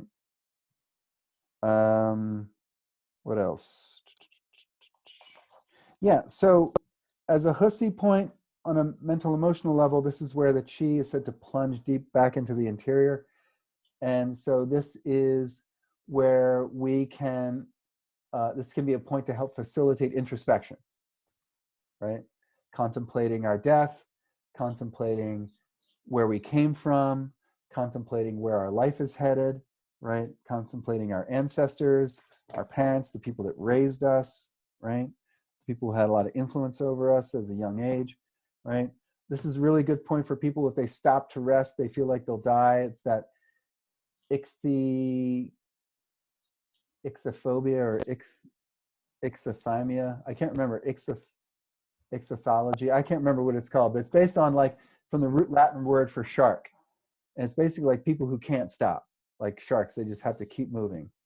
I can't remember the name of the syndrome, but somebody can Google it while you're pretending to listen to the lecture. All right, so this is for people who are just like, they're not just only burning the candle at both ends, but they stick a wick in the middle and start burning that one, you know, right? I think of me in my 20s, you know, it's like, yeah, because, you know, when you're young, you know, you've got jing to burn, but, you know, in the end, it doesn't work out that way. There's a great quote by a character named McCoy in the Star Trek series, and that was rebooted by J.J. Abrams, and there was a really great remake of the first Star Trek, the redone Star Trek movie, where Kirk meets Bones, who's a physician, and Bones in his physician, he just in his desperation, you know, he's like in his early 30s. He just got divorced. He said he just lost the planet in the divorce. Like his wife took everything. He's got nothing. He's, you know, he's like kind of going through this like early midlife crisis. And so they first meet, and they're about to take off to go to this space station. They're leaving Earth, and McCoy is great water CF. He's like this doom and gloom kind of guy, and he's just like, space is disease and danger wrapped in darkness and silence. And so it's just like, holy crap, right? I mean, that's a kidney CF for you, right? I mean, so, you know, the person is just like, well, you never know what's going to happen, right? I mean, it's just like, oh my God, right? I mean, like the sharks can attack at any moment. I have to keep moving, right? Don't stop, don't catch me. What's going to catch you? I don't know, but it's going to be bad, right? So this is people for like, really like ambition is taken over, just moving, getting things done, you know, constantly in motion, constantly active, burning up their kidney yin and yang and jing, right? This is great for them. It's also for people who are very reckless. So lack of fear is not feeling fear. Lack of fear is actually their fear drives them to overcompensate, to do like really scary things. So think about all the people that do like the X Games stuff, right? You know, like one of my best friends, she's actually the one that got me interested to come. She introduced me to TAI, or it used to be TAI, back in the 90s, to come to school. She was in acupuncture school a couple years ahead of me. And so behind her house is this like famous motocross X Games motorcycle rider. Really interesting dude. He's got like this huge compound where he's got these ramps. And so we would sit and we would watch this guy. And I love motorcycles. Like, I mean, I love bikes, right? But this guy would like ride up a ramp at very high speed, and he would do an entire backwards somersault, 40, 50 feet into the air, and then come down the other ramp. Occasionally, he would work out some trick or practice some trick where his landing was not smooth, and he would crash and would make a tremendous noise. And then there'd be a tremendous amount of cursing, and there'd be a tremendous amount of limping or trips to the hospital. And you'd see him the next day with some cast, you know, and he'd be like, screw it. He'd be out there with a cast on his arm, you know, doing backflips on this ramp, 50 feet in the air. So it's not a absence of fear, it's an overcompensation. So, you know, yeah, there's the nice little plaque that I see in like a lot of these like, you know, artsy crafts shops that says, you know, like, feel the fear, but do it anyway. You know, and that's fine and all, like when you're talking about like something that's not going to kill you, you know, like maybe asking for the promotion, or, you know, engaging in like putting out your shingle and being an acupuncturist, or saying that thing that needs to be said, you know, you know, or going for it. That's not lack of fear. You know, that's not what we're talking about. So you might see on the flip side, you know, paralysis versus tremendous recklessness. So this is often something I see in a lot of athletes where, like especially this one guy who was experiencing, very briefly, just last thing, like it was the trials for the American Ninja training trials. I don't know if you've ever heard of this, but it's like a television show where you can go on and perform these like wild feats of acrobatic excellence and endurance. And so they had these national competitions, and he was competing in, and you start at 10 at night and it ends at, you have till like 8 the next morning to run 35 miles or something like that.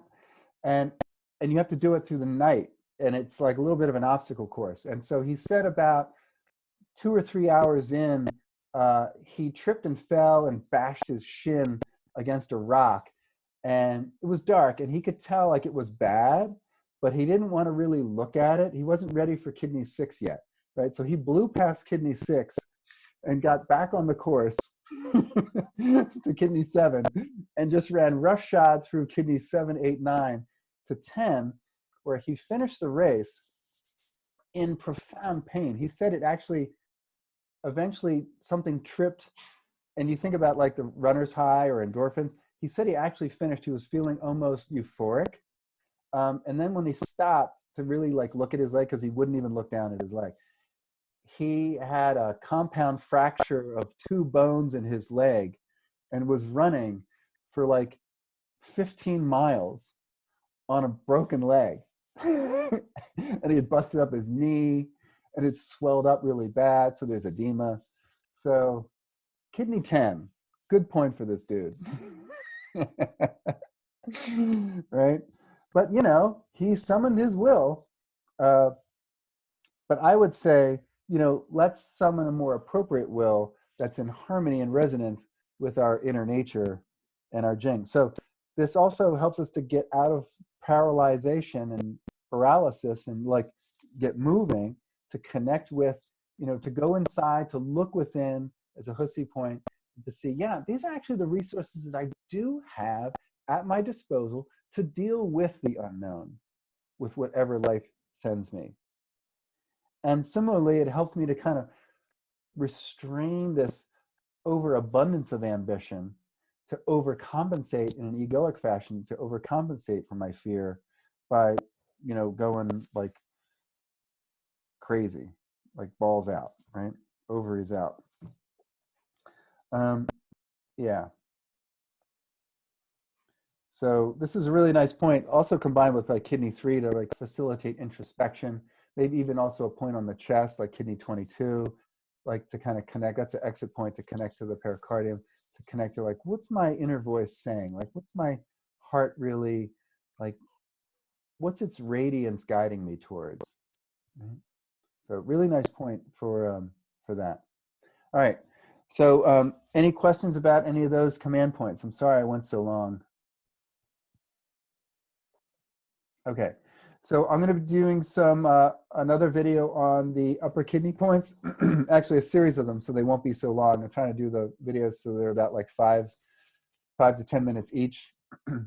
And if you have any questions about anything, let me know. I'm going to post the discussion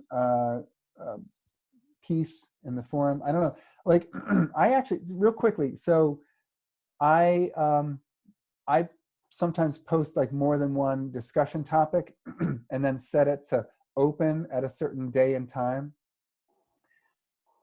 So I'm wondering, have you seen the one for kidney yet? Like, does it show up yet? Okay, good. So I just wanted to make sure that like when I post it, it doesn't. Does it say we have to complete it before the midterm? No, that was the previous one. And there's nothing else I saw. Right, okay. Because I'm never really sure what you can see or not. But yeah, so one's coming up. It's going to be fun. It's going to be involving like a celebrity or someone famous that you can choose to apply to this discussion topic. All right. So if there's no other questions, I'll bring this to a close. As of course, anytime we'll get to bleeding in a little bit.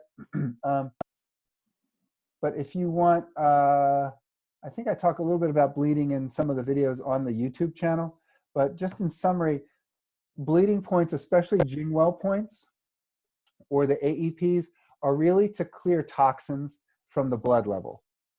So this might be the beginnings, like acute level of like wind heat, wind cold, some kind of pathogenic factor that's harassing the Wei Qi level. You would bleed the Jingwell point.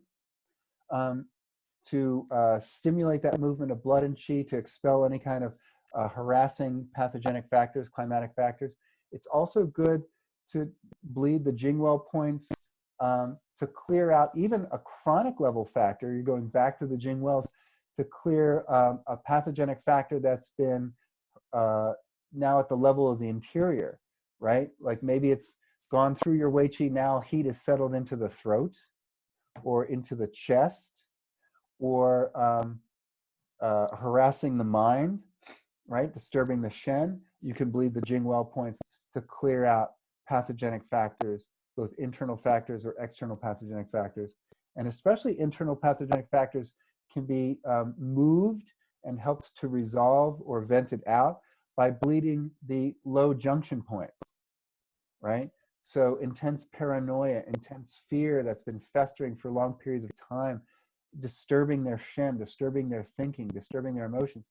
You can bleed bladder 58 and kidney 4, right? The junction points on each of these meridians. You would put a cup on, just a regular plastic cup. You'd sanitize the area, put the cup on, draw some suction just to get some blood up to the surface, right? To facilitate that. Take it off, lancet it, or 3-edge needle, lancet it, and then put the cup back on just to draw some blood back up. Like a plastic cup is easy. And you're drawing maybe like, 10 drops to maybe 1/8 of a teaspoon, maybe even as much as a 1/4 teaspoon if it's very severe. That draws out any of the agitating heat, any of the agitating toxins, and also kind of as that heat is vented out and moved, that relaxes and calms the Shen, right? So that helps with the emotionality of it, right? Person's got a lot of anger, rage, you could bleed the junction points on the wood officials, right? And then for the AEPs, you could actually do it to tonify the associated organ with that AEP by just drawing a little bit of blood that clears like heat and any kind of harassing pathogenic factor that's inhibiting the official to do its job on a body, mind, spirit level. So hopefully that helps. All right. And you said bleeding lower junction point, bladder 58, and what was the other one? The junction on kidney. Okay. Yeah, kidney 4. Yeah, you can do them as a pair. Thank you. Yeah, that helps to vent like the toxic emotions or the toxic heat that's driving those emotions, right? Cold, heat, especially heat. All right. So I hope that helps. There's also some videos on it. You can look at those. I explain a little bit about those in more detail. All right. Otherwise, I will talk to you soon, God willing. All right. Be well. Be safe. Thank you for your attention. Thank you. Thank you.